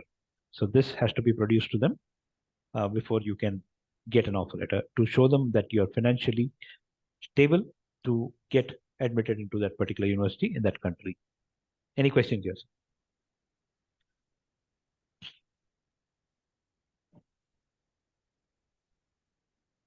Clear? Yes, sir. Somebody was asking about Ivy League universities. What is an Ivy League? It's a notional name given to. It was I, sir. Yes, sir. It's there for you, sir. So Ivy League is a group of 8 old distinguished universities in the eastern part of US, which have got a name called Ivy League. They've named it themselves. There are 8 universities that are part of the Ivy League. That is Brown, Columbia, Cornell, Harvard, Princeton, Yale, Dartmouth, and the University of Pennsylvania. These 8 universities make the Ivy League. And let me tell you, these are some of the best universities in the world which has come forward to become the Ivy League, and they are not the ultimate. Let me tell you that also. जो कबाब के ऊपर डालने वाला. Okay, so these are some of the best universities in the world, but not the ultimate. There are universities other than these, like the MIT, Stanford, and all those things. So this is what is Ivy League. Now, what is so special about Ivy League? पैसा ना आपके पास है अभी. Hello. I'm sorry. What is special about Ivy League? Now, the speciality of Ivy League is it has its own academic excellence. They're very selective and give very less acceptance, and they're sometimes called the rich people's college also because of the price. Now, that's why I said these are not the ultimate, but some of the best universities in the world. Now, if you look at some of the universities itself, they look like a town inside a town itself because they have huge sprawling campuses and they have millions and millions of dollars as endowments for running the campus, for giving scholarships also equally. Brown is one of them. This is Columbia. Cornell. Dartmouth. This is the oldest of the group actually. Dartmouth. Harvard. University of Pennsylvania. Princeton. Yale. If you can look at the campus, you know, it's a huge sprawling campus with their own departments and specialties that they work on. And they have very, very less acceptance rates. And out of that, Harvard is the least to tell. I'll show you some figures. You know, every year the applications are increasing. Now in 2023, they had around 3.1 lakh applications. Now by 25, they're planning to get 4 lakh applications, and by 27, they're planning to get 4.10 applications. So that's the kind of, you know, people trying to get into Ivy League. And you know what is the acceptance rate in the last 10 years for Harvard? Just 3%. So you can see how difficult it is to get in into these universities, but it is not impossible. I'll show you an example. It is difficult, but not impossible. So what is the secret? There is no secret. What you need to do is start early, guide yourself in the right direction, start working on the application process, see what they require and satisfy those requirements.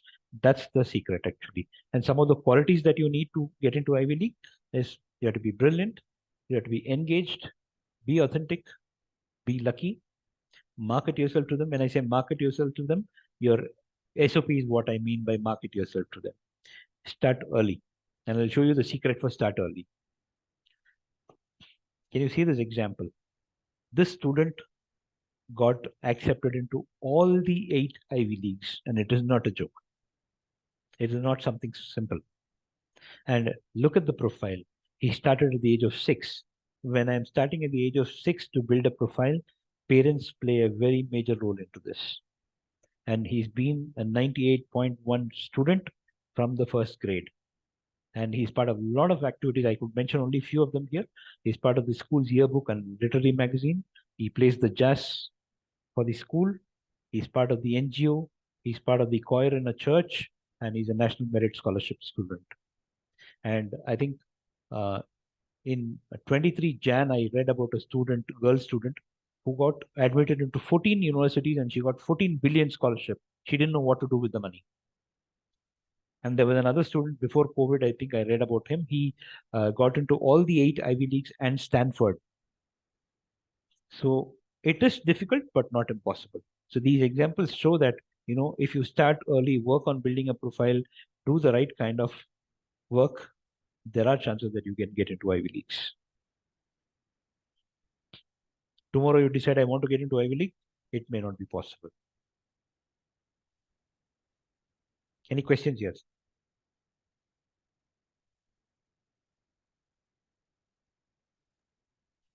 So this particular part is not in our hand because the candidate has to do at his or her own. Yes, sir. We can guide them actually. By the time it comes over to us, then at the age of 6, he has started. Yeah. Then when he comes to us, then the age is over. No, sir. We also start helping them from the age of 6 only. It is a For continuous process. Yeah. For that, he or she should come to us. Yes. If they Then want, it will guide them. if they want guidance, they will come to us, sir. Yeah. No, parents also play a very important role because they are the ones who will mentor him and guide him initially to focus on these things. Sometimes what happens, sir, I would like to add here, is if a student is a part of it, parent has done their bit, but they actually don't know the assessment that he's been doing or the career graph, how to evaluate that profile and create it. I have students who come to me at 9th standard and they've done so much in their previous standards, but the parents is nahi, ye nahi kiya. They don't even know that these things can be added on to the profile. Correct, ma'am. Even small tiny bits of IAYP programs or being a part of student council, they don't That is really because of lack of awareness. Yes, exactly. That's what I'm saying. In India, we have that lack of awareness where profile evaluation or profile graph creation is considered, Correct. Exactly. A lot of students lose because of that. Yeah, because we do have brilliant students who do extremely well in all kinds of things, and they Yes, can definitely be accepted into Ivy League or Russell Group universities. But the parents do not know, okay, these certificates can be, they carry that bundle of certificates and they do not know how to portray it into the SOP or into the profile. Yes, yes. Sir, I don't think he built up his career right from the age of 6 just to enter into Ivy League. It was like, it is building up his character right from the beginning. How the parents have taken No, him up. sir. No, sir. So- They focus on Ivy League, sir. Sure. Yes, yes. 100%. Okay. Then good. Wonderful. It has to work like that, sir. Otherwise, it will not help you. Yeah. As I said, most of the parents do not know what they are doing. But outside India, it's not like that, sir. Parents are aware of what they want the child to do. In certain places, in certain families, they're focused actually. Yeah, even India there are, but very quite Very few, very few. I think the reason behind all this is because in abroad universities or in abroad schools, there is a mandatory counselor or a career counselor who is all the time in all through the grades evaluating and suggesting grades or suggesting subjects, whether you need to take a minor or an advanced AP or an advanced course for that, so that your career plans are put into focus right from your middle school or right from your junior school. But in India, even in high school level, we do not have career counselors. That is Hopefully now this thing is going to change. right now. It is being done in some few schools, ma'am, international schools. It is Yeah, just coming up. Yeah. Hope it becomes a full-fledged Yeah, compulsory with this role. last year November, the order has come. No, let's hope the policy is actually implemented and executed at the ground level. Yes, yes, ma'am. Of having Yes. a career counselor on board on the school. Yeah, yeah. Let's hope. Sir, in Gujarat, there are some private schools which they are conducting psychometric tests, and accordingly, their parents are advised to make career of the student. They can do, sir. They can do. Okay, so I think we have come to the end of the session today. Tomorrow, same time, we'll meet for the detailed session on the admission process and the rest of the study abroad process. Any questions for today, ma'am? Yes, sir. So we spoke about Ivy League universities. These are US, right? Yes, Then ma'am. there are Russell Group universities in UK. And then there are some top ranking institutions in Australia and Europe. So We'll will come we to be it. talking about them? We'll come to admissions tomorrow, ma'am. I'll cover that also. Don't worry. I've put my 17 years experience into 2 days. So definitely I would have I covered it. understand. Yeah, I understand. I'm just wanting to clarify. It is there, ma'am. Yeah, okay, thank you. Any other questions, ma'am, from anybody else? So far, no, sir. We have already, deeply have to get us understood. And so far, I don't have any problem. I don't have any doubt so far. I'll send you the PPT and recordings also. Just go through it if possible today. And then tomorrow, if you have any questions, you can get back to me. Sure, sir. Yes, sir. Thank you, sir. It was a wonderful and interactive session as well. Thank you, sir. Thank you very Which made much. us not to sleep. Which made us not to sleep. Thank you. Sir, apart from this, yes, sir. Apart from this, are you going to send any more additional material? I'm sending you the recording and the PPT, sir. Yeah, apart from this, is there anything other What do you material? want, sir? Apart from that? No, anything. Will be provided later on. This Okay, itself is more, sir. You go Okay. through this and then tell me what you want. Okay, okay. Sir. Okay, sir. Thank you. Thank you very much. Pleasure Thank you very much, sir. hearing Thank you, that. everybody. Thanks. Thank you, sir.